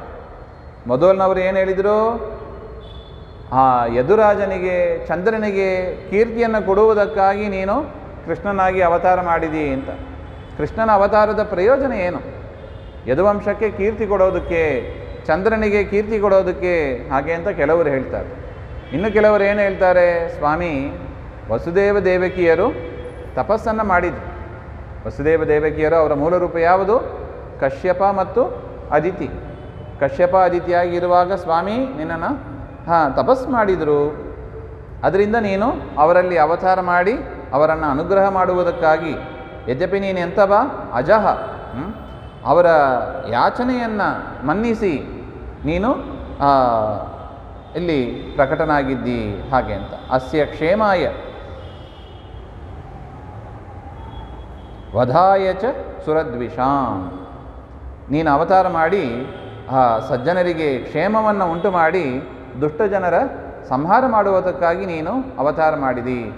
ವಸುದೇವ ದೇವಕಿಯರು ಪ್ರಾರ್ಥನೆ ಮಾಡಿದರು, ಅದಕ್ಕಾಗಿ ನೀನು ಅವತಾರ ಮಾಡಿ ಸಜ್ಜನರನ್ನು ಸಂಹಾರ ಮಾಡಿ ರಕ್ಷಣೆ ಮಾಡಿದಿ, ದುಷ್ಟ ಜನರನ್ನು ನೀನು ಧ್ವಂಸ ಮಾಡಿದಿ. ಸಜ್ಜನರು ಅಂದರೆ ಯಾರು? ಪಾಂಡವರು. ಪಾಂಡವರು ಅವರನ್ನು ದೇವರ ಅನುಗ್ರಹ ಮಾಡಿದ, ಪ್ರಸಿದ್ಧ. ಅಸ್ಯ ಕ್ಷೇಮಾಯ, ಅಸ್ಯ ಕ್ಷೇಮಾಯ ಹಾಗೆಂದರೆ ಅಕ್ರೂರ. ಅಕ್ರೂರನನ್ನು ಕೂಡ ದೇವರು ಅನುಗ್ರಹ ಮಾಡಿದನಂತೆ. ಅವನು ಕಿಶೋರ ಎನ್ನತಕ್ಕ ಗಂಧರ್ವ. ಅಕ್ರೂರ ಯಾರು? ಕಿಶೋರ ಎನ್ನತಕ್ಕ ಗಂಧರ್ವ. ಅವನನ್ನು ದೇವರು ಅನುಗ್ರಹ ಮಾಡಿದ ನೋಡಿ. ಹೇಗೆ? ಅನಂತ ಪದ್ಮನಾಭ ವ್ರತ ಮಾಡ್ತೀವಿ ನೋಡಿ. ಅದರಲ್ಲಿ ಪ್ರತಿ ದಿವಸ ಅವನು ಯಮುನಾ ನದಿಯಲ್ಲಿ ಸ್ನಾನ ಮಾಡಿ ಮುಳುಗಿದಾಗ ಶೇಷದೇವರ ದರ್ಶನ ಆಗ್ತಾ ಇತ್ತಂತೆ. ಪ್ರತಿ ದಿವಸ ಯಮುನಾ ಸ್ನಾನ, ಅಲ್ಲಿ ಶೇಷದೇವರ ದರ್ಶನ ಆಗ್ತಾ ಇತ್ತು. ಯಾವಾಗ ಕಂಸ ಕಳುಹಿಸಿಕೊಟ್ಟ ಅಕ್ರೂರನನ್ನು, ಹೋಗಿ ಕರ್ಕೊಂಡು ಬಾ ಮಥುರಾ ಪಟ್ಟಣಕ್ಕೆ, ಬಿಲ್ಲು ಹಬ್ಬ ಕರ್ಕೊಂಡು ಬಾ ಹಾಗೆ ಅಂತ ಹೇಳಿದಾಗ ಖುಷಿಯಿಂದ ಹೊರಟು ಹೋದ. ಖುಷಿಯಿಂದ ಹೊರಟು ಹೋಗಿ ಅಲ್ಲಿ ಉರುಳು ಸೇವೆ ಮಾಡ್ತಾನಂತೆ. ಕೃಷ್ಣನ್ ನೋಡಿದ ಕೂಡಲೇ ಅವನು ಮಾಡಿದ್ದೇನು? ಉರುಳು ಸೇವೆ. ಪರಮಾತ್ಮನ ಪಾದಧೂಳಿ ತುಳಿದ ಜಾಗ, ಅಲ್ಲಿ ನಾನು ಹೆಜ್ಜೆ ಇಡಬಾರದು ಅಂತ ಹೇಳಿ ಎಷ್ಟು ಭಕ್ತಿ ನೋಡಿ. ಉರುಳು ಸೇವೆ ಮಾಡಿಕೊಂಡು ಹೋಗ್ತಾ ಇದ್ದಾನೆ ಹಾಗೆ ಅಂತ ಹೇಳ್ತಾರೆ. ಅಂಥವನನ್ನು ಪರಮಾತ್ಮ ಕೈಯಿಂದ ಎತ್ತಿ ಅನುಗ್ರಹ ಮಾಡಿದ. ಏನು ಅನುಗ್ರಹ ಮಾಡಿದ? ಮಾರನೇ ದಿವಸ ಹೊರಟರು. ಮಾರನೇ ದಿವಸ ಬೆಳಿಗ್ಗೆನೇ ಹೊರಟು ಬಿಟ್ರು. ಇಲ್ಲದಿದ್ದರೆ ಗೋಪಿಕಾಸ್ತ್ರೀಯರು ಬಿಡ್ತಾನೇ ಇಲ್ಲ ಕೃಷ್ಣನನ್ನು. ಅದರಿಂದ ಯಾರಿಗೂ ಗೊತ್ತಿಲ್ಲದೆ ಬೆಳಿಗ್ಗೆ 4 ಗಂಟೆಗೆ ಹೊರಟು ಬಿಡೋಣ ಅಂತ ಕೃಷ್ಣ ಪ್ಲ್ಯಾನ್ ಮಾಡಿ ಹೊರಟು ಬಿಟ್ಟ. ಇಲ್ಲೇ ಮಲ್ಕೋ ಅಂತ ಹೇಳಿ ರಾತ್ರಿ ಪೂರ್ತಿ ಮಾತಾಡ್ತಾ ಇದ್ದರಂತೆ. ಅಕ್ರೂರನಿಗೆ ಖುಷಿಯೋ ಖುಷಿ. ಬೆಳಿಗ್ಗೆದ್ದು 4 ಗಂಟೆಗೆ ಹೊರಡೋಣ ಅಂತ ಬಾಗಿಲು ತೆರೀತಾರೆ. ಎಲ್ಲ ಗೋಪಿಕಾಸ್ತ್ರೀಯರು ಬಾಗಿಲು ಮುಂದೆ ನಿಂತ್ಕೊಂಡ್ಬಿಟ್ಟಿದ್ದಾರೆ. ಏನು ಮಾಡಬೇಕು ಕೃಷ್ಣ? ಇವರು ಕಣ್ ತಪ್ಪಿಸಿ ಹೋಗೋಣ ಅಂತ ನೋಡಿದರೆ ಬಿಟ್ಟೇ ಇಲ್ಲ ಆ ಗೋಪಿಕಾಸ್ತ್ರೀಯರ ವರ್ಣನೆ, ಭಕ್ತಿಯ ವರ್ಣನೆ ಅದು ಊಹಾತೀತ, ಅಷ್ಟು ಇದೆ ನೋಡಿ. ಉದ್ಧವ ಒಂದು ಮಾತು ಹೇಳ್ತಾನೆ, ಹೋಗಿ ಸಮಾಧಾನ ಪಡಿಸಿ ಬಾ, ನಾನು ಮಥುರೆಗೆ ಬಂದುಬಿಟ್ಟೆ, ಆ ಗೋಪಿಕಾಸ್ತ್ರೀಯರಿಗೆ ಸಮಾಧಾನ ಮಾಡಿ ಬಾ ಅಂತ ಉದ್ಧವನನ್ನು ಕಳಿಸಿದರೆ ಉದ್ಧವ ಇರ್ತಾನೆ, ಸಮಾಧಾನ ಮಾತುಗಳನ್ನು ಹೇಳ್ತಾನೆ. ನೋಡಿ, ಕೃಷ್ಣ ಎಲ್ಲಿ ಹೋಗಿಲ್ಲ, ನಿಮ್ಮ ಹೃದಯದಲ್ಲೇ ಇದ್ದಾನೆ, ಅವನು ಪರಮಾತ್ಮ, ಅವನನ್ನು ನೀವು ನಿಮ್ಮ ಹೃದಯದಲ್ಲೇ ಚಿಂತನೆ ಮಾಡಬೇಕು ಹಾಗೆ ಅಂತೆಲ್ಲ ಉಪದೇಶ ಮಾಡಿ ಕೃಷ್ಣನ ಹತ್ರ ವಾಪಸ್ ಬಂದನಂತೆ. ಕೃಷ್ಣನ ಹತ್ರ ವಾಪಸ್ ಬಂದು ಒಂದು ಪ್ರಾರ್ಥನೆಯನ್ನು ಮಾಡ್ಕೋತಾನೆ. ಸ್ವಾಮಿ, ನನಗೇನಾದ್ರು ಮುಂದಿನ ಜನ್ಮ ಅಂತ ಇದ್ದರೆ ಏನು ಮಾಡಬೇಕು ನೀನು? ಗೋಪಿಕಾಸ್ತ್ರೀಯರು ಓಡಾಡುವ ಜಾಗದಲ್ಲಿ ಏನು ಹುಲ್ಲುಗಳು ಬೆಳೆದಿರ್ತದೆ, ಆ ಹುಲ್ಲಾಗಿ ನನ್ನನ್ನು ಹುಟ್ಟಿಸು ಹಾಗೆ ಅಂತ.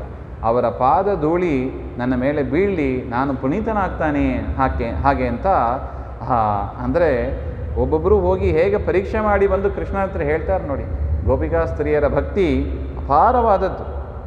ಅದರಿಂದ ಅವರು ಬಾಗಿಲು ತೆರೀತಾರೆ, ಬಂದು ನಿಂತ್ಕೊಂಡ್ಬಿಟ್ರು, ಬಿಡೋದೇ ಇಲ್ಲ ಹಾಗೆ ಅಂತ. ಕೃಷ್ಣ ಏನೋ ಸಮಾಧಾನ ಮಾಡಿ ರಥ ಮುಂದೆ ಹೋಯಿತು. ಮಧ್ಯಾಹ್ನ ಕಾಲ ಬಂತು.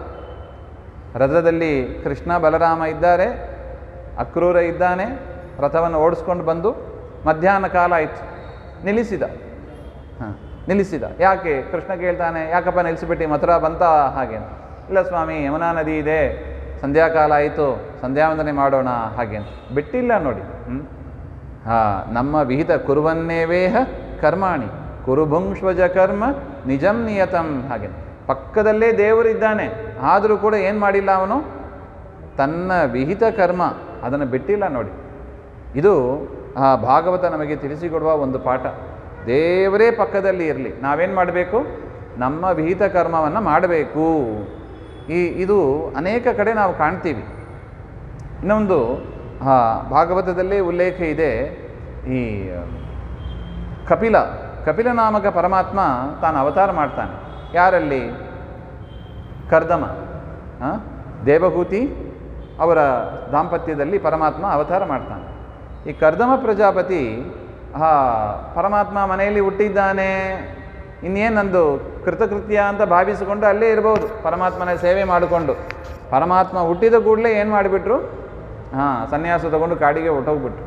ಯಾಕೆ ಹಿಂಗಾಗ್ತದೆ? ಅಲ್ಲ, ಮನೆಯಲ್ಲಿ ಪರಮಾತ್ಮ ಇದ್ದಾನೆ, ಕಾಡಿನಲ್ಲಿ ಹೋಗಿ ಇನ್ನು ಯಾರನ್ನು ಸೇವೆ ಮಾಡ್ತೀರಿ ನೀವು? ಹಾಗೆಂದರೆ ಯಾಕೆ ಮಾಡಬೇಕಾಗಿತ್ತು? ದೊಡ್ಡವರು ಕರ್ದಮರು ಯಾಕೆ ಹಂಗೆ ಮಾಡಿದರು? ನಮಗೆ ಉತ್ತರನೇ ಗೊತ್ತಾಗೋದಿಲ್ಲ. ಆಚಾರ್ಯರ ಹತ್ರ ಕೊಡಬೇಕು ಇಂಥ ವಾಕ್ಯಗಳನ್ನು, ಸರಿಯಾಗಿ ಅರ್ಥ ಹೇಳ್ತಾರೆ ನೋಡಿ. ಯಾಕೆ ಹಾಗೆಂದರೆ ಕುರುಬುಂಕ್ಷ್ವಜ ಕರ್ಮ ನಿಜಂ ನಿಯತಂ, ನಿನ್ನ ವಿಹಿತ ಕರ್ಮವನ್ನು ನೀನು ಮಾಡು. ದೇವರೇ ಬಂದರೂ ಸರಿ, ಏನು ಮಾಡಬೇಕು? ನಮ್ಮ ವಿಹಿತ ಕರ್ಮ ಏನು? ಯಾವುದು? ಶ್ರವಣ, ಮನನ, ಧ್ಯಾನ. ನಮಗೆ ದೇವರು ಮಾಡು ಅಂತ ಹೇಳಿರೋದು ಇದನ್ನೇ. ದೇವರೇ ಬಂದರೂ ಕೂಡ ಸರಿ, ಏನು ಮಾಡಬೇಕು? ಇದನ್ನೇ ಮಾಡಬೇಕು. ಅಕ್ರೂರ ಇದನ್ನೇ ತಿಳಿಸಿಕೊಟ್ಟ, ಕರ್ದಮರು ಇದನ್ನೇ ತಿಳಿಸಿಕೊಟ್ರು. ಇನ್ನು ಭೀಷ್ಮರು ನೋಡಿ, ಭೀಷ್ಮರು ಅವರು ಶ್ರಾದ್ದ ಮಾಡಬೇಕು ಅಂತ ಹೊರಟ್ರಂತೆ. ಏನಾಯಿತು? ಭೂಮಿ ಸೀಳಿಕೊಂಡು ಅವರ ತಂದೆ ಶಂತನು ಕೈ ಹಿಡಿದರಂತೆ. ನನ್ನ ಕೈಯಲ್ಲಿ ಪಿಂಡವನ್ನು ಇಡು ಹಾಗೆ ಅಂತ. ಭೀಷ್ಮಾಚಾರ್ಯರು ಯೋಚನೆ ಮಾಡಿದರು, ಇರಬಹುದು, ನೀವು ಯಾರು? ಕಡಗಲ ನೋಡಿದರೆ ಗೊತ್ತಾಯಿತು, ಶಂತನುವಿನ ಕೈ ಅಂತ ಗೊತ್ತಾಯಿತು, ನಮ್ಮ ತಂದೆ ಇರಬಹುದು. ಆದರೂ ಕೂಡ ದೇವರು ಏನು ಮಾಡು ಅಂತ ಹೇಳಿದ್ದಾನೆ? ಪವಿತ್ರದ ಮೇಲೆ ಇಡಬೇಕು, ದರ್ಬೆ ಹಾಸಿಯೇ ಇಡಬೇಕು, ವಿಷ್ಣುಪಾದದ ಮೇಲೇ ಇಡಬೇಕು.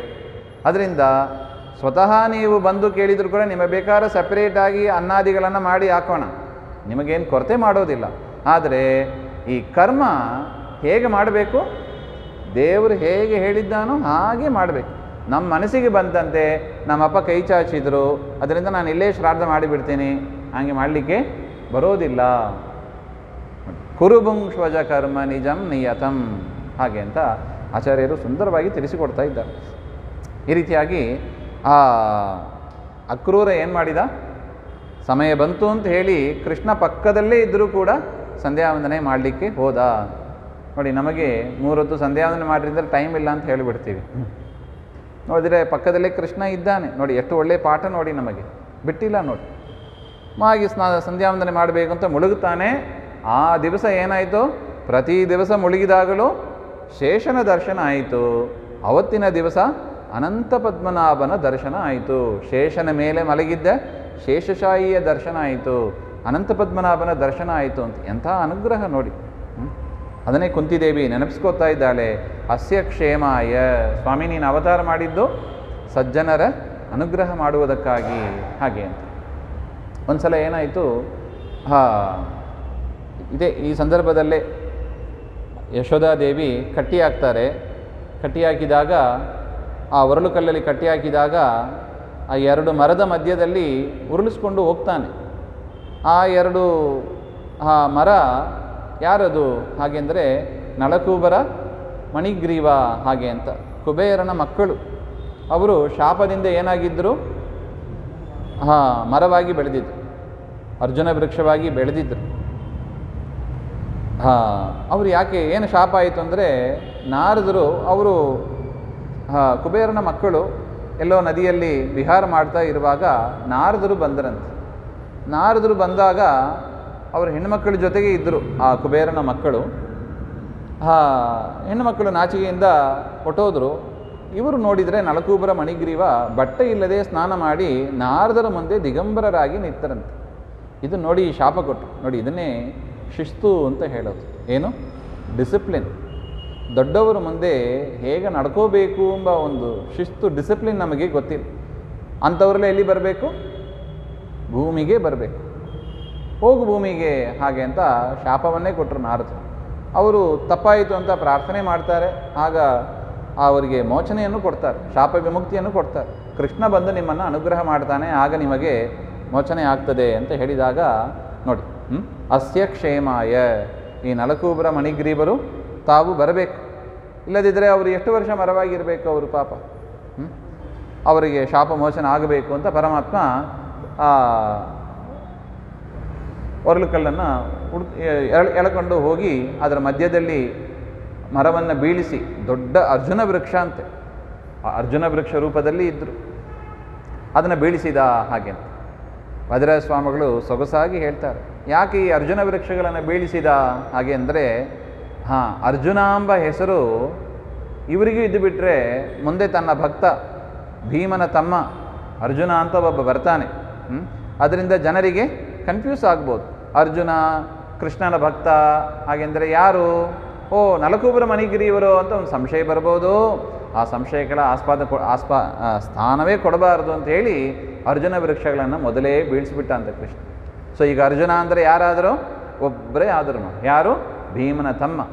ಭೀಮನ ತಮ್ಮ ಅರ್ಜುನನಿಗೆ ಆ ಕೃಷ್ಣನ ಗೆಳೆಯ, ಕೃಷ್ಣನ ಭಕ್ತ ಎಂಬ ಒಂದು ಕೀರ್ತಿ ಬರಬೇಕು ಎಂಬ ಅದಕ್ಕಾಗಿ ಈ ಅರ್ಜುನ ವೃಕ್ಷಗಳನ್ನು ಬೀಳಿಸಿದ ಹಾಗೆ ಅಂತ ಸ್ವಾಮಿಗಳು ಹೇಳ್ತಾರೆ. ಅದನ್ನೇ ಕುಂತಿದೇವಿ ಹೇಳ್ತಾ ಇದ್ದಾಳೆ, ಅಸ್ಯ ಕ್ಷೇಮಾಯ, ಸಜ್ಜನರನ್ನು ಉದ್ಧಾರ ಮಾಡುವುದಕ್ಕಾಗಿ ಪರಮಾತ್ಮ ಅವತಾರ ಮಾಡ್ತಾನೆ. ಇನ್ನೊಂದು ಸಲ ಆ ನಂದಗೋಪನನ್ನು ಒಂದು ಹೆಬ್ಬಾವು ನುಂಗಿ ಹಾಕಿತ್ತಂತೆ. ಕೃಷ್ಣ ಹೋಗಿ ಏನು ಮಾಡಿದ? ಆ ಸರ್ಪವನ್ನೇ ಮುಟ್ಟುತ್ತಾನೆ. ಮುಟ್ಟಿದಾಗ ಏನಾಯಿತು? ಅವನಿಗೆ ಶಾಪದಿಂದ ಬಿಡುಗಡೆಯಾಗಿ ಅವನೊಬ್ಬ ವಿದ್ಯಾಧರ ಅವನು ಬಂದು ಕೃಷ್ಣನನ್ನು ಸ್ತೋತ್ರ ಮಾಡ್ತಾನೆ, ಸ್ವಾಮಿ ನನ್ನನ್ನು ಅನುಗ್ರಹ ಮಾಡಿದಿ ಹಾಗೆ ಅಂತ. ಈ ರೀತಿಯಾಗಿ ಆ ಕೃಷ್ಣಾವತಾರ ಕಾಲದಲ್ಲಿ ಅನೇಕ ಸಜ್ಜನರು ತಾವು ಮಾಡಿದ ಕರ್ಮ, ಎಂದಿಗೂ ದೇವರು ನಾವು ಮಾಡದೇ ಇದ್ದದ್ದನ್ನು ಪನಿಷ್ಮೆಂಟ್ ಆಗಿ ಕೊಡೋದಿಲ್ಲ. ನಮಗೆ ಶಿಸ್ತು ಇಲ್ಲ, ಕಳಿಸಿದ್ದಾನೆ ಬ್ರಹ್ಮಾಂಡಕ್ಕೆ. ದೊಡ್ಡ ಟ್ರೈನಿಂಗ್ ಸೆಂಟರ್ ಇದು. ಬ್ರಹ್ಮಾಂಡ ಏನು? ದೊಡ್ಡ ಶಾಲೆಯಲ್ಲಿ ಹೋಗಿ ಕಲಿತುಕೊಂಡು ಬಾ, ಹೇಗೆ ನಡ್ಕೋಬೇಕು, ಯಾವಾಗ ಹೇಳಬೇಕು, ಯಾವಾಗ ಏನೇನು ಮಾಡಬೇಕು, ಹೊತ್ತೊತ್ತಿಗೆ ಏನು ಕೆಲಸಗಳನ್ನು ಮಾಡಬೇಕು, ತನ್ನ ತಂಗಿಗೆ ಹೇಳಿದ ಚಂದದ ಬುದ್ಧಿ ಹಾಗೆ ಅಂತ ದಾಸರು ಹೇಳ್ತಾರೆ. ಹೊತ್ತೊತ್ತಿಗೆ ಏನೇನು ಕೆಲಸ ಮಾಡಬೇಕು, ಚಾಚೂ ತಪ್ಪದೆ ಮಾಡಿರಿ ಅಂತಾರೆ. ಟೈಮ್ ಟೇಬಲ್ ಹಾಕ್ಕೊಳ್ಳಿ, ಯಾವ ಟೈಮಲ್ಲಿ ಏನೇನು ಕೆಲಸ ಮಾಡಬೇಕು, ಕೃಷ್ಣನನ್ನು ಹೇಗೆ ಸ್ಮರಿಸೋದು, ಟೈಮ್ ಟೇಬಲ್ ಇಟ್ಟುಕೊಂಡು ಮಾಡಿರಿ ಹಾಗೆ ಅಂತ. ಈ ರೀತಿಯಾಗಿ ಅನೇಕ ಸಜ್ಜನರು ಇರ್ತಾರೆ. ಇನ್ನು ಗೋಪಾಲಕರು ಇದ್ದಾರೆ ನೋಡಿ. ಗೋಪಾಲಕರನ್ನು ಉದ್ಧಾರ ಮಾಡಬೇಕು ಅಂತ ಅನಿಸ್ತಂತೆ. ಯಾಕೆ? ಅವರೇನು ಮಾಡ್ತಾಯಿದ್ರು? ಅವರಿಷ್ಟೇ ತಿಳ್ಕೊಂಡಿದ್ರು, ನಮ್ಮ ಕೆಲಸ ಏನು? ಬೆಳಿಗ್ಗೆ ಏಳೋದು, ಗೋವುಗಳನ್ನು ಕಾಯೋದು, ಸಾಯಂಕಾಲ ಹೋಗೋದು, ಮಲಗೋದು. ಹೀಗೆ ಇತ್ತು ಅವರ ಜೀವನ. ಏನು ಮಾಡಬೇಕು ಇವರನ್ನು? ನಾವು ಒಂದು ರೀತಿಯಾಗಿ ಹಾಗೇ ಇದ್ದೀವಿ ನೋಡಿ.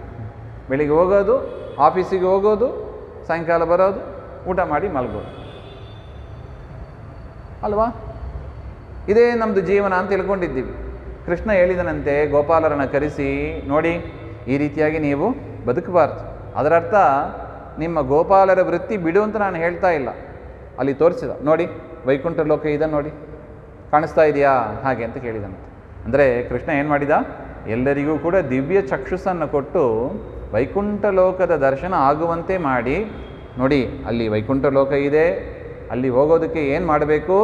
ಎಲ್ಲರಿಗೂ ಟಿಕೆಟ್ ಸಿಗಲ್ಲ ಅಲ್ಲಿ. ಅಲ್ಲಿ ಯಾರಿಗೆ ಟಿಕೆಟ್ ಸಿಗ್ತದೆ? ಅಪರೋಕ್ಷ ಜ್ಞಾನಿಗಳಿಗೆ ಮಾತ್ರ ಟಿಕೆಟ್ ಸಿಗ್ತದೆ. ತಿರುಪತಿಯ ದರ್ಶನ ಹೋಗಬೇಕು ಅಂದರೆ ಸ್ವಾಮಿಗಳ ಜೊತೆಗೆ ಎಲ್ಲರಿಗೂ ಟಿಕೆಟ್ ಸಿಗಲ್ಲ. ಹೌದು ಅಲ್ಲ? ಈ ತಿರುಪತಿಯ ದರ್ಶನಕ್ಕೆ ಹೀಗೆ ಅಂದರೆ ಅಲ್ಲಿ ವೈಕುಂಠಕ್ಕೆ ಟಿಕೆಟ್ ಕೊಡ್ತಾನ ದೇವರು? ನಾವು ಮಾಡ್ತೀವಿ ವೈಕುಂಠ ಸಮಾರಾಧನೆ ಅಂತ ಕೇಳ್ಕೊಂಡು ಮಾಡಿದ್ದು. ಅದರಿಂದ ಅಲ್ಲಿ ವೈಕುಂಠ ಲೋಕ ಇದೆ, ಅದಕ್ಕೆ ಏನು ಸಾಧನೆ ಮಾಡಬೇಕು ಆ ಸಾಧನೆಯನ್ನು ಮಾಡ್ರಿ ಅಂತ ಪ್ರತ್ಯಕ್ಷವಾಗಿ ದಿವ್ಯ ದೃಷ್ಟಿಯನ್ನು ಕೊಟ್ಟು, ಯಾಕೆ ಅಪ್ರಾಕೃತ ಲೋಕ ಅದು ಕಣ್ಣಿಗೆ ಬೀಳೋದಿಲ್ಲ. ಅದು ಅಂತಹ ಲೋಕವನ್ನು ದೇವರು ತೋರಿಸಿ ಏನು ಮಾಡಿದ? ಸಾಧನೆಯ ಮಾರ್ಗದಲ್ಲಿ ಕರ್ಕೊಂಡೋದ ಹಾಗೆ.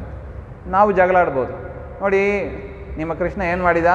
ಗೋಪಾಲರಿಗೆ ಮಾತ್ರ ತೋರಿಸಿದ, ನಮಗೆ ತೋರಿಸಲೇ ಇಲ್ಲ. ನಮಗೆ ತೋರಿಸಿದರೆ ನಾವು ಮಾಡ್ತಾ ಇದ್ದೀವಿ ಹಾಗೆ ಅಂತ ನಾವು ದೇವರ ಹತ್ರ ಜಗಳ ಆಡಿದರೆ ದೇವರು ಹೇಳ್ತಾನೆ, ನೋಡಪ್ಪ ಎಲ್ಲರಿಗೂ ಕೂಡ ಒಂದೇ ರೀತಿಯಾಗಿ ಸಾಧನೆ ಇರೋದಿಲ್ಲ.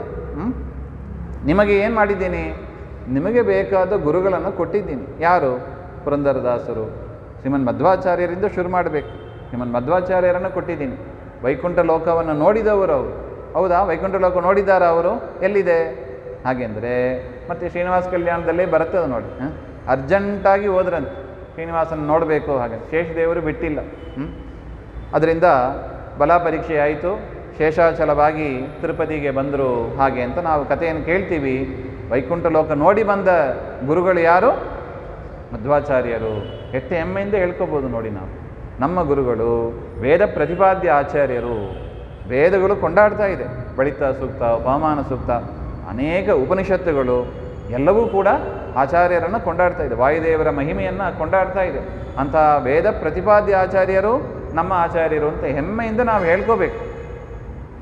ಅದರ ಬೆಲೆನೇ ಗೊತ್ತಿಲ್ಲ ನಮಗೆ, ಆಚಾರ್ಯರ ಬೆಲೆಯೂ ಗೊತ್ತಿಲ್ಲ.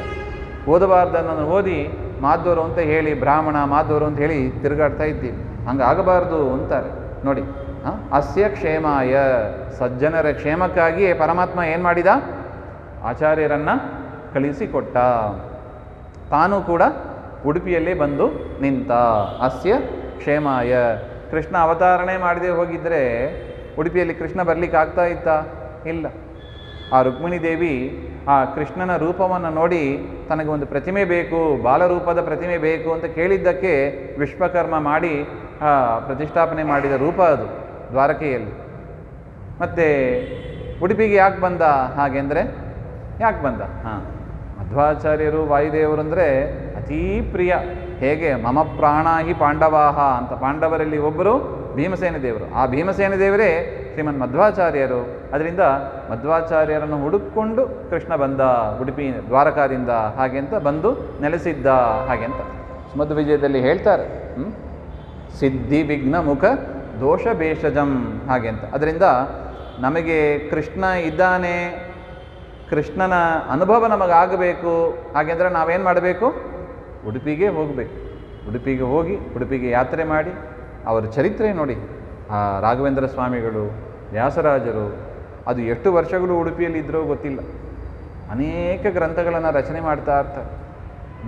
ನಮಗೆ ಕೃಷ್ಣ ಸಿಗಬೇಕು ಹಾಗೆಂದರೆ ಆ ಉಡುಪಿಯ ಹೆದ್ದೈವ ನಮ್ಮ ಕೃಷ್ಣನನ್ನ ದರ್ಶನ ಚೆನ್ನಾಗಿ ಆಗ್ತಾ ಇದೆ ಅಲ್ಲಿ.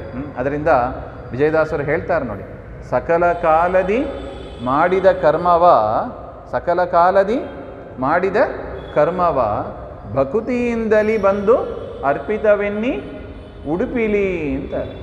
ಉಡುಪಿಗೆ ಬಂದು ನೀವೇನೇನು ಮಾಡಿದ್ರಿ ಎಲ್ಲವನ್ನು ಕೂಡ ಕೃಷ್ಣಾರ್ಪಣ ಮಾಡಿರಿ, ಕೃಷ್ಣ ಸ್ವೀಕಾರ ಮಾಡ್ತಾನೆ. ಅದರಿಂದ ಕೃಷ್ಣ ಇಲ್ಲ ಎಂಬ ಒಂದು ಚಿಂತೆ ನಮಗೆ ಬೇಡ. ಕೃಷ್ಣ ಗೋಪಾಲರಿಗೆ ಮಾತ್ರ ವೈಕುಂಠ ಲೋಕ ತೋರಿಸಿದ, ಈಗ ನಮಗೆ ಕೃಷ್ಣನೇ ಸಿಕ್ಕಿಲ್ಲ, ನಮಗೆ ಯಾವುದು ಕುಂದು ಕೊರತೆಯನ್ನು ಶ್ರೀಮದ್ ಆಚಾರ್ಯರು ಮಾಡಿಲ್ಲ ನೋಡಿ. ಕೃಷ್ಣನನ್ನೇ ತಂದು ಪ್ರತಿಷ್ಠಾಪನೆ ಮಾಡಿದ್ದಾರೆ. ಅದರಿಂದ ಉಡುಪಿಗೆ ಹೋಗೋಣ, ಅಲ್ಲಿ ಸೇವೆಯನ್ನು ವಿಶೇಷವಾಗಿ ಜ್ಞಾನ ಕಾರ್ಯ, ಈ ಸ್ತೋತ್ರಗಳ ಪಠನೆ, ಪುರಾಣಗಳ ಶ್ರವಣ ನಿತ್ಯ ಅಲ್ಲಿ ನಡೀತಾ ಇರ್ತದೆ. ಪುರಾಣಗಳ ಶ್ರವಣ ಅದನ್ನು ಮಾಡಬೇಕು ಹಾಗೆ ಅಂತ. ಅಸ್ಯ ಕ್ಷೇಮಾಯ, ಸಜ್ಜನರು ಯಾರ್ಯಾರಂತ ಇದ್ದಾರೆ, ಮುಂದೆ ಕೃಷ್ಣಾವತಾರ ಕಾಲದಲ್ಲಿ ಅನೇಕ ಸಜ್ಜನರನ್ನು ಉದ್ಧಾರ ಮಾಡಿದ್ದನ್ನು ನಾವು ಕೇಳ್ತೀವಿ. ಇನ್ನು ಕಲಿಯುಗದಲ್ಲೂ ಕೂಡ ಅನೇಕ ಸಜ್ಜನರು ಇದ್ದೇ ಇದ್ದಾರೆ. ಅಸ್ಯ ಕ್ಷೇಮಾಯ, ಅಂತಹ ಸಜ್ಜನರನ್ನು ಉದ್ಧಾರ ಮಾಡುವುದಕ್ಕಾಗಿ ಪರಮಾತ್ಮ ಏನು ಮಾಡಿದ? ಉಡುಪಿಯಲ್ಲಿ ನೆಲೆಸಿದ್ದಾನೆ. ವಿಜಯದಾಸರು ಎಲ್ಲರ ಚರಿತ್ರೆಯಲ್ಲಿ ನೋಡಿ, ಅನೇಕ ದಿವಸಗಳು ವರ್ಷಾನುಗಟ್ಟಲೆ ಉಡುಪಿಯಲ್ಲೇ ಇದ್ದು ಕ್ಷೇತ್ರ ಭೂಮಿ ಅದು. ಮಧ್ವರಿಗೆ ಅಷ್ಟು ಕ್ಷೇತ್ರ ಭೂಮಿಯಾಗಿದೆ. ವರ್ಷಕ್ಕೂ ಒಮ್ಮೆ ಆದರೂ ಹೋಗಬೇಕಂತ, ಉಡುಪಿಗೆ ಹೋಗಿ ಕೃಷ್ಣನ ದರ್ಶನ ಮಾಡಿ ಕೃಷ್ಣಾರ್ಪಣ ಮಾಡಿ ಬರಬೇಕು ಅಂತ ಸಜ್ಜನರು ತಾವು ಪ್ರತಿಜ್ಞೆಯನ್ನು ಮಾಡಬೇಕು ಅಂತ ಹೇಳ್ತಾ ಇದ್ದಾರೆ. ಮುಂದಿನ ವಿಚಾರವನ್ನು ಮತ್ತೆ ನೋಡೋಣ. ಎಸ್ ಸರ್ವಗುಣ ಸಂಪೂರ್ಣ ಸರ್ವದೋಷ ವಿವರ್ಜಿತ ಪ್ರಿಯತಾಂ ಪ್ರೀತೇಯ ಬಾಲಂ ವಿಷ್ಣುರ್ಮೇ ಪರಮಸುಹೃತ್ ಶ್ರೀಮಧ್ವಾಂತರ್ಗತ ಶ್ರೀಕೃಷ್ಣಾರ್ಪಣಮಸ್ತು. ಶ್ರೀಹರೇ ನಮಃ.